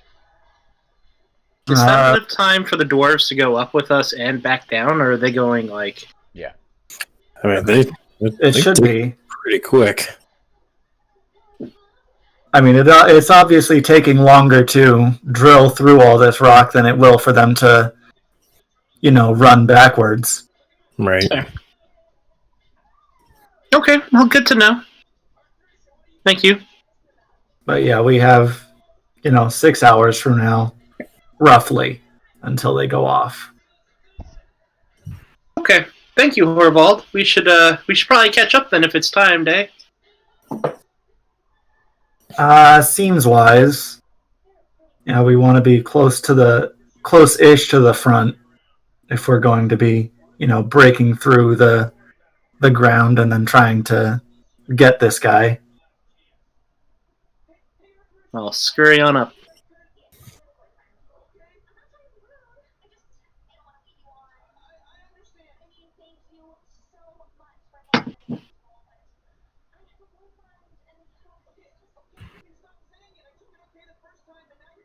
All right, and I just want to make sure we opened the first 2 scrolls already, right? No, the second We scroll is still Open one. We only opened 1. Okay, I couldn't remember if we had opened 2 and like the third one was only after we got the guy, or if. I thought we opened, I thought there was only 2. There's 3. No, there were 3 scrolls, but I thought we opened the second one last week. I think maybe you did open the second one. Yeah, because that's how we got the. Okay, yeah, that's figured out. Yeah, that's what I thought, that we had opened 2, and then the third one we're supposed to open after we I get the guy or something like that, right? Okay. Yeah. What was the second one? Well, the first one was for the party to lose half their souls, which we did. Then the second really? What was the second one? The second was the intelligence for the assassination. What was the first one? Like, it was to, I think it was, you find the dwarves and then like our rally point. We got told. They told. Oh no, that was told by what's his bucket. I was only given 2 scrolls. I have down in my inventory 2 scrolls. For some reason I thought there were 3 scrolls. First scroll was supposed to be open like after we met the rage boars, and that's when we found out about the assassination. And then the second one's supposed to be open once we complete that task. Okay. Well, yeah. Sorry, for some reason I thought there were 3. When we got to where we're going. The first scroll was the one that gave you the 3 bags of holding. The dwarves gave us that. Yeah, the dwarves, the 3 bag of holding, that was the commander of the tent of the elven place. Plan to destroy the interlinked tunnels beneath the rallying forces of Dagadren. He told us in person. He didn't hand us a scroll. He just told us in person and then handed us the bag of holdings to go. All right. Yeah. Well, I mean the real point of my question was that we have just one scroll left, right? Yes. Right. To open. Sorry to cause any confusion about how many scrolls we originally had. The main thrust was that we have just one scroll left. Okay. Right. I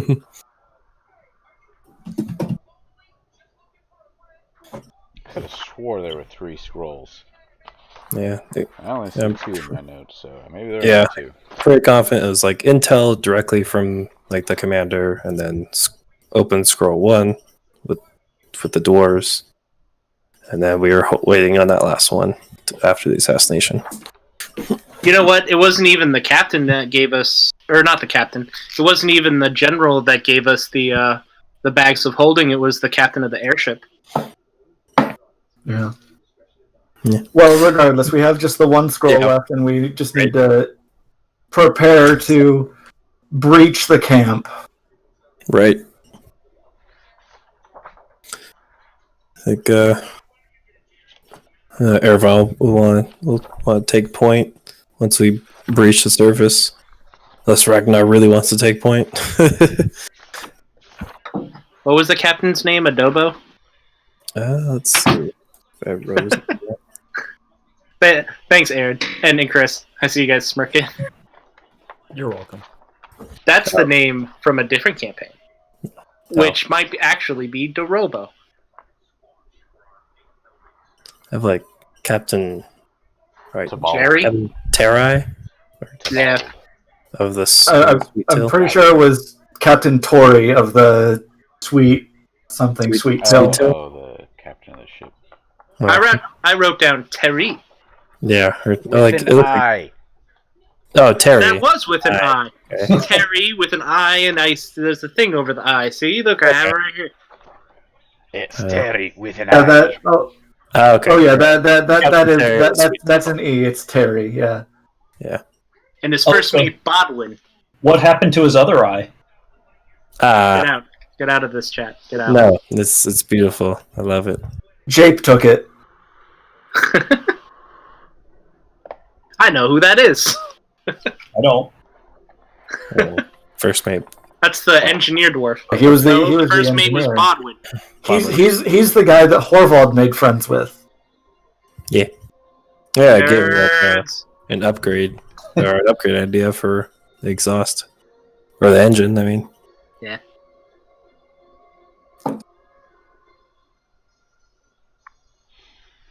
All right. So, did Ragnar want to take point on the surface breach?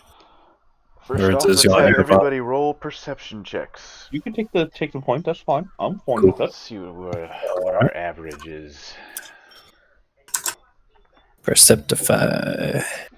Group check. Good luck. 13.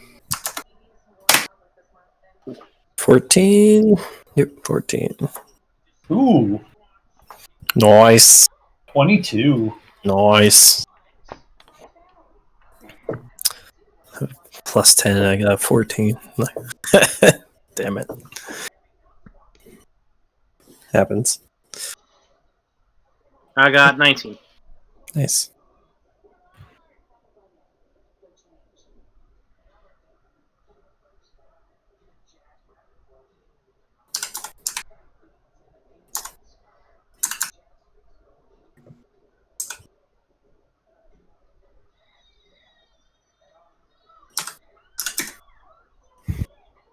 So average of 15 point something.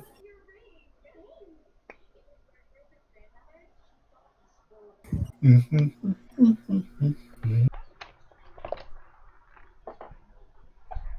18. What? I don't know. It's 14, 22, 18, 19, 12, right? Right. So we average like 15 point. So that's 40, 54, 66. If I'm doing it right, it's like 16.3 is our average. 16.3. Not bad. Yeah, that's above average. That's nice. So I trust your offhand math. Well, 19 is Norman got a 22. Did everyone roll? Shouldn't there be 6 numbers? Yeah, it should be. I just I don't see just- Norman's. 1, 2, Oh, Chris, I 4, wasn't. 5, 6. I forgot about yours. Yeah, there's 6. Yeah. Sorry, I was adding up all the things in the chat and I forgot about Chris's.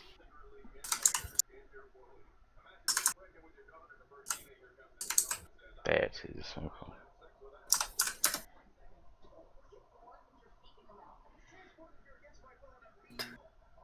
By 6. Yeah, so 94 divided by 6. Yeah, so 15.6. Repeating. What'd you roll, Chris? No, you. That 9 is not one of the numbers. I rolled a 13. Oh, It's okay. just not in chat. oh. Right, yeah. I did the same thing, except I did only the 5 numbers. It comes out to 18 exactly. Gotcha. If you only do those 5 numbers.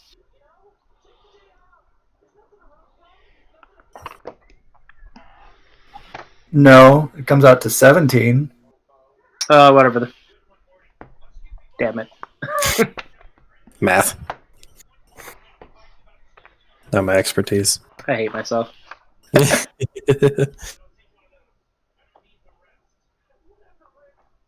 Don't worry, somebody's got a mental arithmetic. Yeah. I feel like I used to be. Ugh.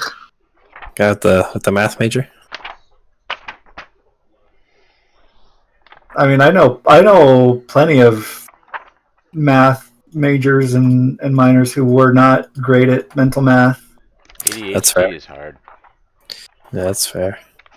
Yeah, I live with. I mean, actual arithmetic is not. Have ADHD. It's not a large part of higher maths. True. That's fair. Mostly proofs, right? Yes. Fuck Ugh. proofs. I mean, partly, but yeah, I mean, there's a lot that goes on. A lot of written math. No. I wish I was better at math. I wish I comprehended math easier. Everyone's different.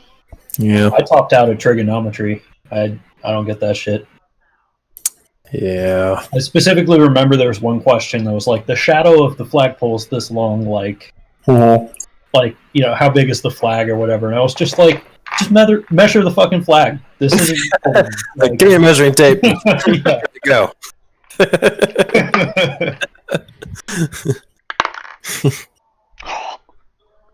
Yeah.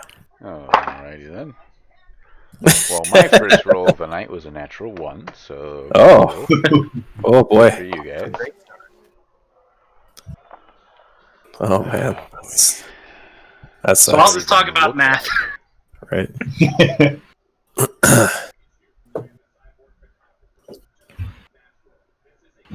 Alright.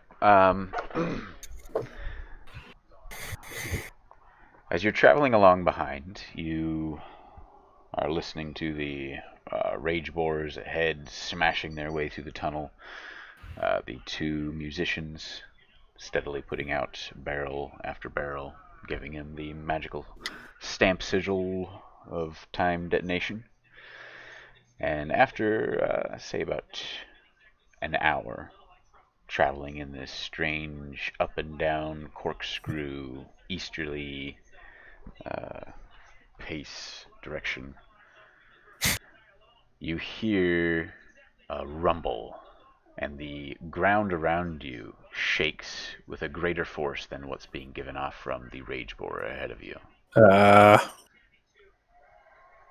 You I think all Trill's coming back. feel the tremor, and as the shake passes through your area in the ground here, the Baugity stops.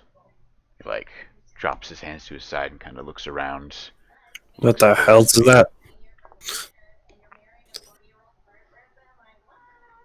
Was that you, Lylar? That was a hell of a quake. Indeed. Is it from one of those worm things you were talking about earlier? Maybe. Do those worm things eat other objects, like say explosives? Hmm. I don't know why they would, unless they were made up to look like something it can eat.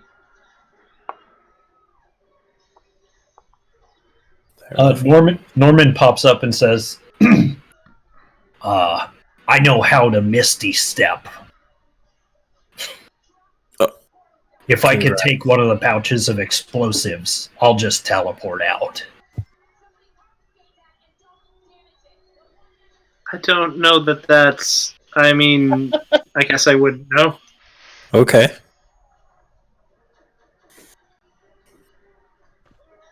And then he kind of holds up an arm and goes like, if you think he would be interested in something with not much meat. Misty Step. Lilar, you do that all the time, right? I wouldn't say all the time. But that's the thing that I know you do, right? So if I'm I getting do this it- right, Norman just offered to take a bag of explosives, be eaten by the worm, and Misty Step Blow out, himself up. dropping the Yes. bag of explosives behind. I mean, It doesn't matter. seem like a great idea. Just clarifying. I just watched the new episode of Mandalorian. Where Hey, no spoilers. No spoilers. Yes. Spoilers. Yeah, no spoilers. Please no. Please no. Oh, okay. I mean, Okay. I would be okay with Keenan getting eaten and then just like dimension dooring back here. I wouldn't. That's fair. The dwarves are all kind of like just looking at you in shock right We- now. First Norman, then Okay. We Then probably shouldn't No. waste the Sacrificing. Or your own lives. Half of us are giving up their own souls. Don't need to give up your life either.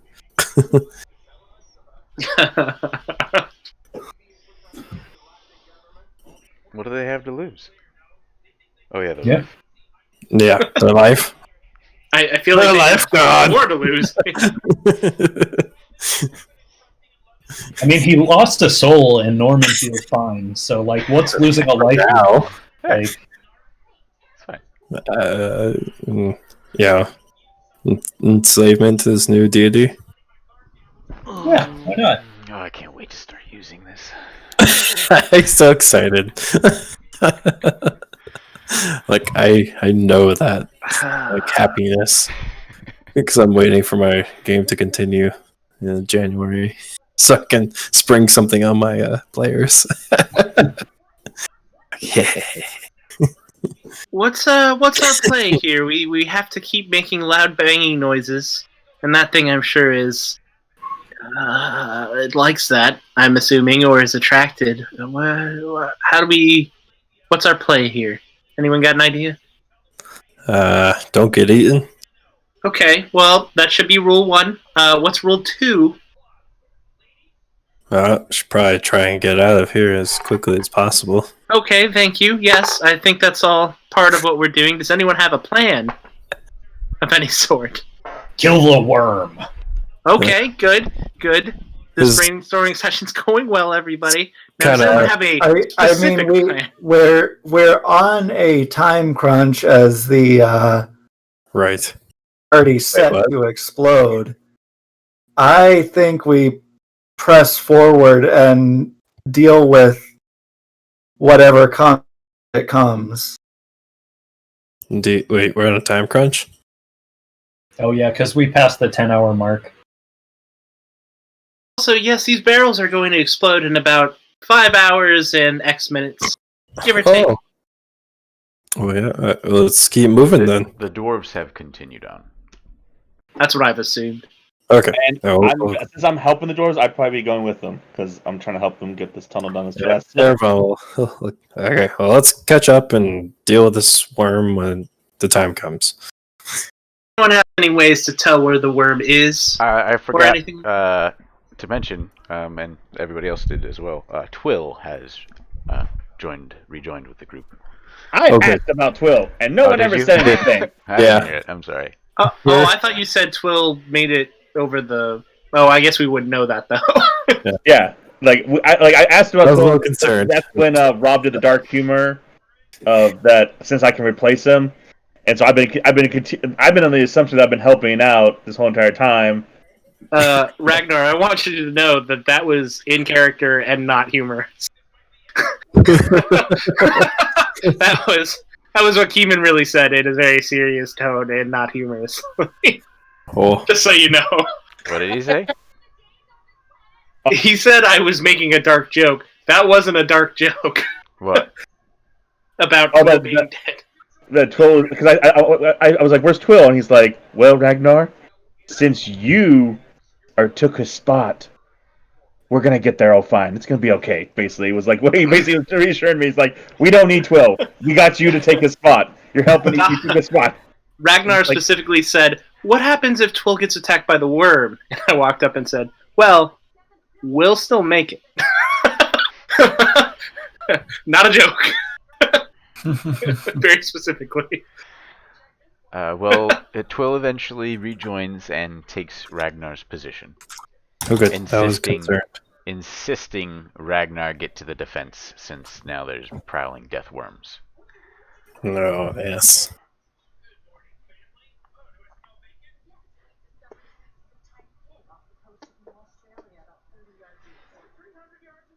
All right. Was there any kind of plan made? Not specifically. I'm just getting catch up with the dwarves and just trying to deal with the worm when the problem arises. All right, give me fresh. God damn it! Perceptify. They give you fresh. God damn it! I don't have any. God damn it! Yes, God damn it. Yeah, I'm fresh out of You want to goddamn. see this shit? You want to see this shit I just rolled Did you again? get another natural one? Another fucking natural one. You sure did. Working Oh, as man. needed. Fucking what the hell? Oh, 27 for Hey Matt, you want to use a dice a dice tower? I have a dice tower. It's just I know. cursed. It was cursed too, so I'm like, just want to use it. Will it make you feel better? Hey, No. 29. Oh, son of a biscuit. I'm beginning Show to up, think it's just me. right? I'm like, I think you're just Kidding? cursed. Well, I got a 4. Oh, Is it a 1? No, Oh. it's a 2. no. Oh, man. You really brought down the average there. Oh, never mind. I just saw the rolls. It could be okay. Yeah, so we're all doing really good, except for Harville. All right, so we've got Erebor, And 27. Norman still needs to make one, it looks like. Oh yeah. Yes. Yeah, Tyler, Norman. 14. 29 Given for this Damon. show off this. 18. Even before Norman rolled, we were doing better. 94. Yeah. Nice. Very This nice. was way better average than last time. Alright, I'm gonna do this math right this time. Do it. I believe in you. That's Chris is gonna beat you, but I believe in you. I mean, it looks like 19.3. 19 point. Damn it, I was right there. Ah, so close, man. I'm impressed, Rob. I'm impressed. Thanks. Yeah, better than me. Which isn't saying much, but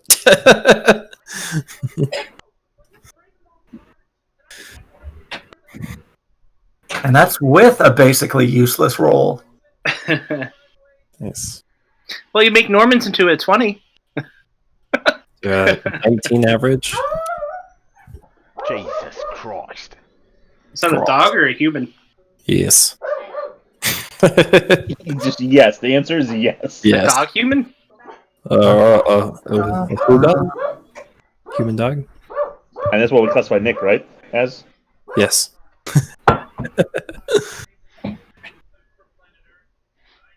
Oh, the sexy beard.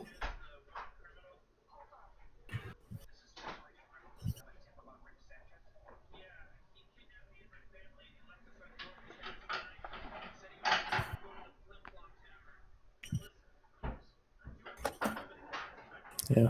So what was our average last time? Was it 16? Was the average last time? I think, yeah. Nice. So from 16 to 19. Nice. It's a good jump. Yeah, Rob didn't try to jinx me this time, so I'm good. All right. Only happened once. Hey, it's never forget o'clock. Well, Stupid. for some of us. Oh shit! Oh, It's yeah. fucking 9 o'clock already. All right, this Yeah. is It's 10 o'clock for me. probably gonna be the last little bit here. All right, so in the distance, the group of you can sense the vibrations. Oh, You boy. begin feeling them very faintly, and then they grow in strength. Every few seconds, getting a little bit stronger as whatever it is moves closer and closer through the ground towards you. From what you I have can a quick tell- question. Okay.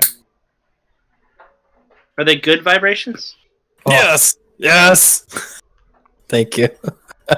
Alright, I'm done for Sorry. today. I wasn't going to say it. So I had I'm some, sorry. I don't feel proud. It makes you feel better. I was thinking it. Anyway, carry on, please. From two different directions, you get He's angry. the vibrations moving in the direction of your group. No, it's just the one. All right, just the one. Like he's angry. He's Just the one. angry. Just the one. Keeman gets eaten. What? What's weird? Growing stronger and stronger, you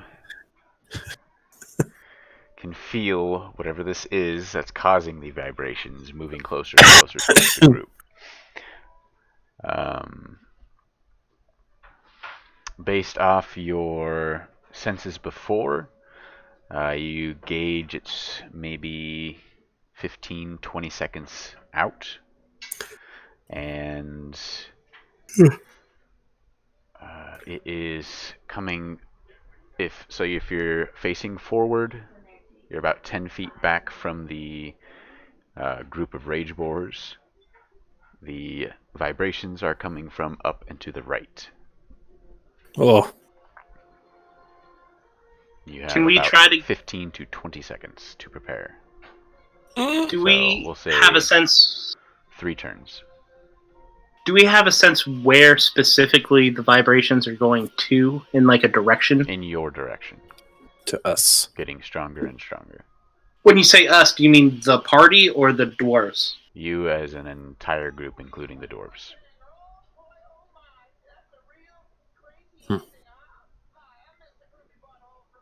You can't tell where it'll pop out specifically. You can just tell that whatever it is causing this is getting near. Mm-hmm. And it's coming from up and to the right. Keeman's just going to scream as loud as he can, run back, and he'll yell at the dwarves more than at his party, and then he'll run back. Okay. Reading through a spell description real quick. See if this might be able to help us. I already left. Okay.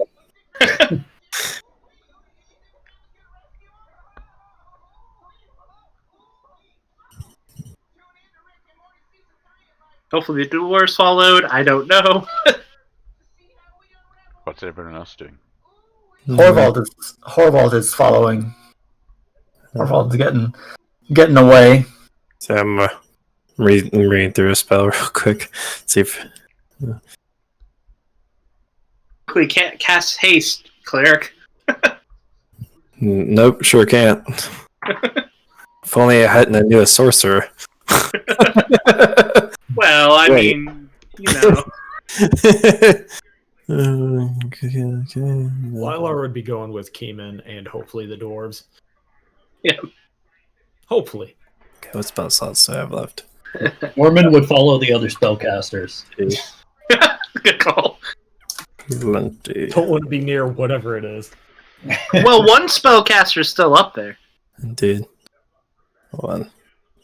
It's just divine. Divine.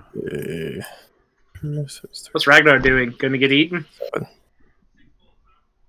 I mean, Ragnar was going to wait till to make sure the dwarves clear. Once all the dwarves are cleared, then he'll go. That sounds like You Ragnar. see the dwarves, you see them drop their weapons and begin to turn and move away. They, And you don't need to drop your weapons. Push Ervon to go with the backup. I like Torvald's sentence. Ragnar, as you turn to move away with the other dwarves, you notice the main rage boar. God damn. Baugity. Baugity. Yeah. Baugity is still smashing his way through the earth. Baugity. Shout for him. If he doesn't does not get attention, I'm going to run up to him. Okay. Sorry, I had to read through the spell description. Lila, you're running off. Cayman's already off. Norman, what are you doing? I'm going to take off with him. Alright, Norman turns and runs. Erevan? Okay, so Erevan, so within this thought process, if they run away, if he sees Baugity, he's going to run up to Baugity, try and protect him, and cast Spirit Guardians at let's see, let's go to this 5th level spell slot. So basically, it calls for spirits to protect you. They flit around a distance of 15 feet for the duration, which is up to 10 minutes. Let's see. So it'll appear as celestial creatures because their run's good. I can designate any number of creatures I can see to be unaffected by it. So the full party, I can still see them, plus the dwarves. And an affected creature speed is halved in the area. When the creature enters the area for the first time on a turn or starts its turn, it must make a wisdom saving throw. On a failed throw, it takes damage. So, I don't know really what this thing is, but it's going to try and make a protective area to protect him, Baugity, and whoever else is within 15 feet.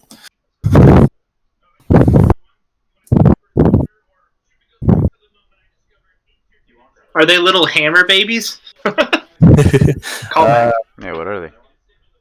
They're, let's see. I think I'd say that they're like angels, like with Torm's symbol on them. Yeah, because it doesn't specify like what they are. Yeah, you're supposed to say what they are. Yeah, you just make it up. Yeah, so they'll be angels with like Torm's symbol on them. It's like holding like shields, like. Yeah, sure. All right. Oh man, you could have made like naked chicks with huge tracts of land. I could have gone hentai. I did not. You could have had little cherubs with small hammers. Everyone's slightly less perverted than I, so. Alrighty. Yeah, so if they enter into that 15-foot radius, they'll take 5d8 radiant damage if they fail a wisdom check. Horvald, what are you doing? Yeah, I was going the direction that Cayman was going. Alright, turn and run. Alright, so round 2, we see Erevan standing up front with a just stopped Baugity. I didn't forget the name again. Baugity. Ragnar, you're about 30 feet back and beginning your sprint forward to... would you at this point head up to group up with Erevan and Baugity, or are you heading backwards? Yep. I'd group up with them. Okay, so Erevan and Baugity, what are you doing, Erevan? Baugity's kind of looking around. He's like sees these like strange angels like floating around with the Torm symbol on them. He like looks at you. I think something's about to attack us, so I'm trying to protect you and the others. But stay close. Alright, he nods and just stands next to you. And he'll shout, if he has time in this round, he'll shout to the others, like, Come in here. Let me protect you. All right. Rest of the group. You are Like everyone heading ran in the away, opposite and then direction everyone's like, "Everyone, come this way now! Come this way!" without This way. without the explosions of Baugady. You can hear Erevan shouting behind you, "Come back this way! Come back this way! Get in here!" How do you all react? I keep running. The dwarves are like kind of like sprinting next to you, like looking up at you, not sure what to do. Uh-oh. Cayman continues running. No. Orval.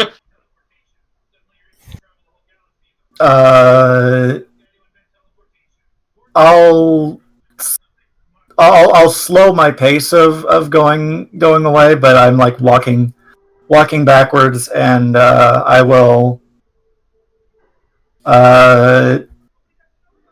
take my action to summon a little turret. Nice. Say something too, actually. Norman. Norman's going to keep hightailing it. All right, you continue on with Keeman and the dwarves. I'm gonna say real quick while we're running, try to not make noise while I'm running. He says running. As he's running, clank, clank, clank. I don't clank, thank you. No, but crunching of their boots. Yeah, that does happen.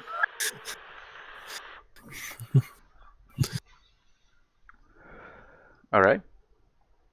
Lilar? How far? So from when we left, how far away from everyone else are we by now? Probably 60 feet. Yeah.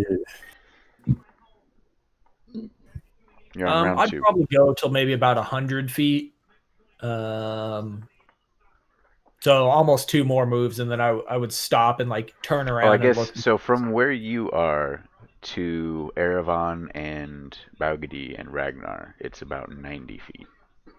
Damn. Oh, Guys are quick. You are 60 feet from the original location.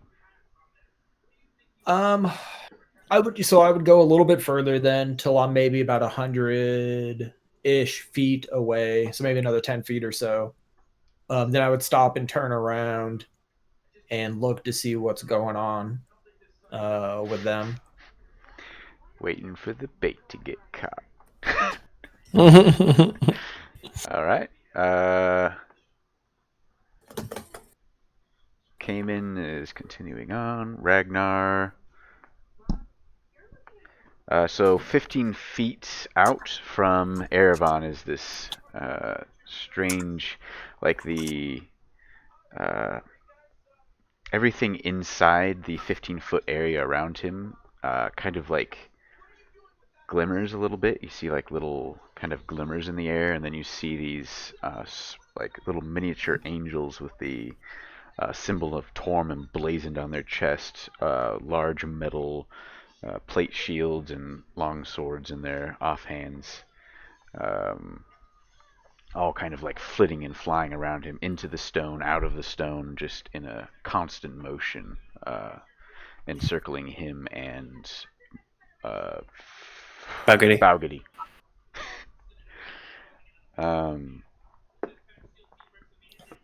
And Erevan is there gesturing for you to enter. Yes.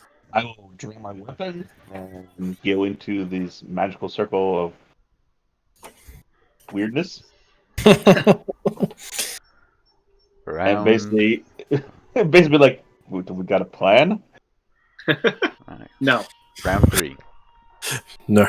If everyone feels so out of his element. Keeman's gonna try. He's gonna do an action, so he doesn't want to waste his whole turn. But he's going to try to see if he can still feel the vibrations, and if he can try to like tell if it's going up there or down here. Roll a perception check. Yeah, I don't want to like. To be clear, I don't want to waste an action. So if this is an action, I don't do it. But the what's our DC is perception? just higher since you're not focusing on it. Yeah, I feel you. 20 flat. Math.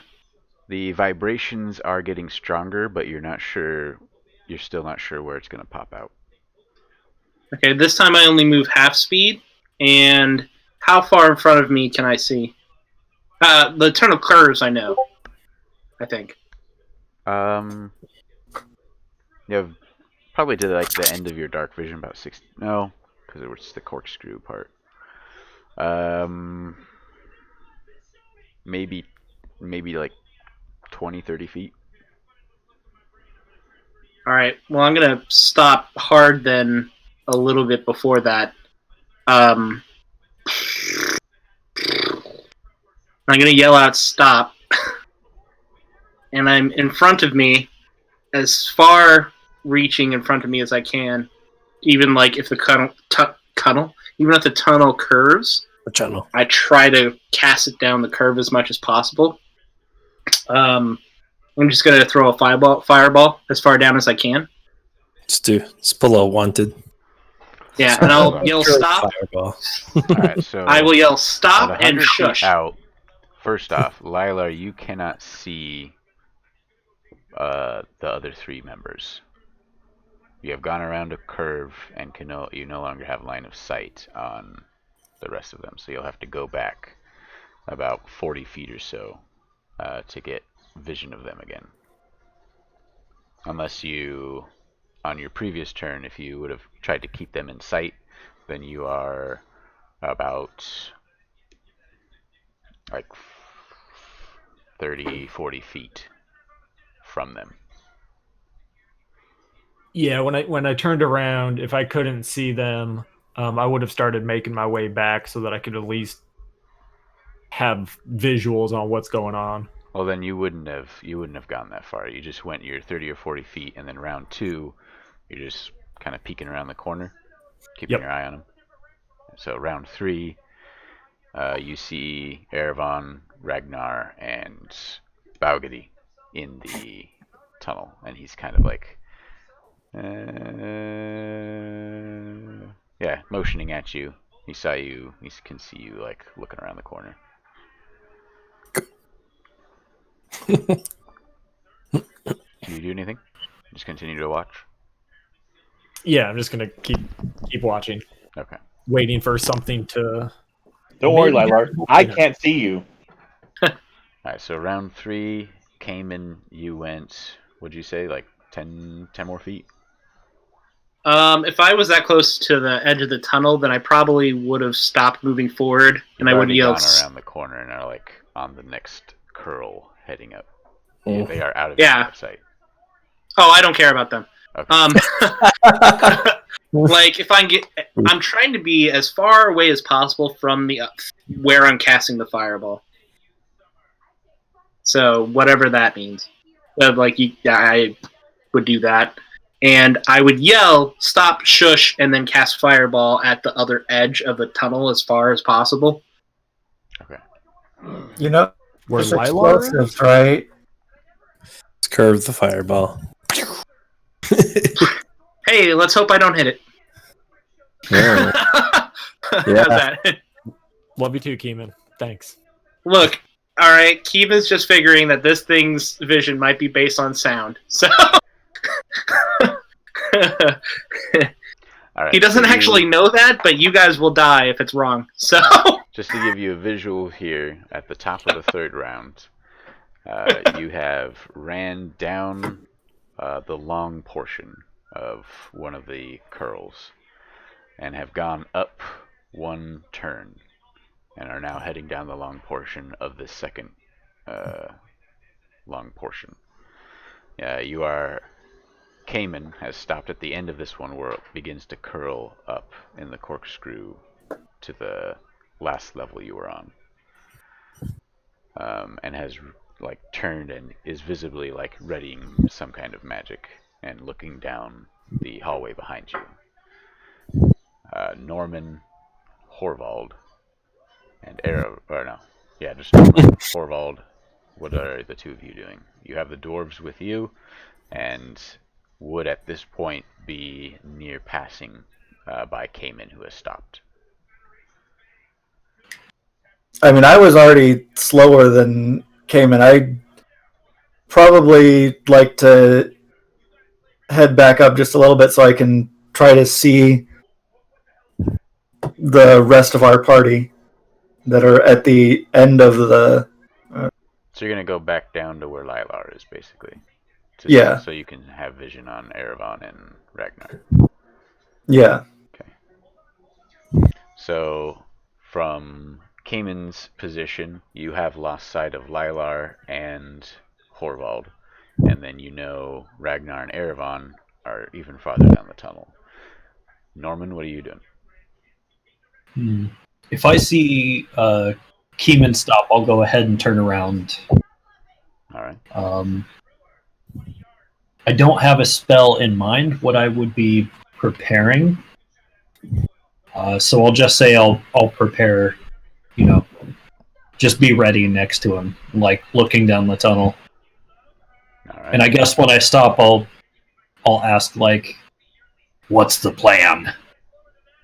But I know there's only 6 seconds, so if you can't reply, that's okay. Apparently it's Fireball Lila. In the middle of something. Oh, okay. I mean, if I could respond, I would quietly say distraction, as quietly as humanly, as half-elfly possible. At the end of the third round, we have back where the Rage War stopped is Erevan, Baugadi, and Ragnar within the what are they called? Spiritual Guardians. Spiritual Guardians. Yeah. From what you've guessed, the whatever it is moving in this direction should make its appearance any moment now. Down the tunnel from which you came, going up, at the edge of the first curl is Lilar and Horvald. Go up the curl a little bit to the next long portion. At the end of that curl is Norman and Cayman, watching the tunnel previous. And then continuing up back the way you came is the remaining dwarves. Oh wait, they didn't stop when I yelled stop? I didn't know you yelled stop. Yeah, I said stop and shush, and then I casted the fireball. Are you actually firing the fireball? Yes. Alright, well that will Stop, happen. shush. That'll happen on round 4. We'll see what the fuck happens. Oh boy. I'm scared. I mean, you can see a barrel. Are you aiming for a barrel? If you see one? I would purposely not aim for a barrel as much as possible. Okay. I know the range of it, so at least a 21 foot radius away.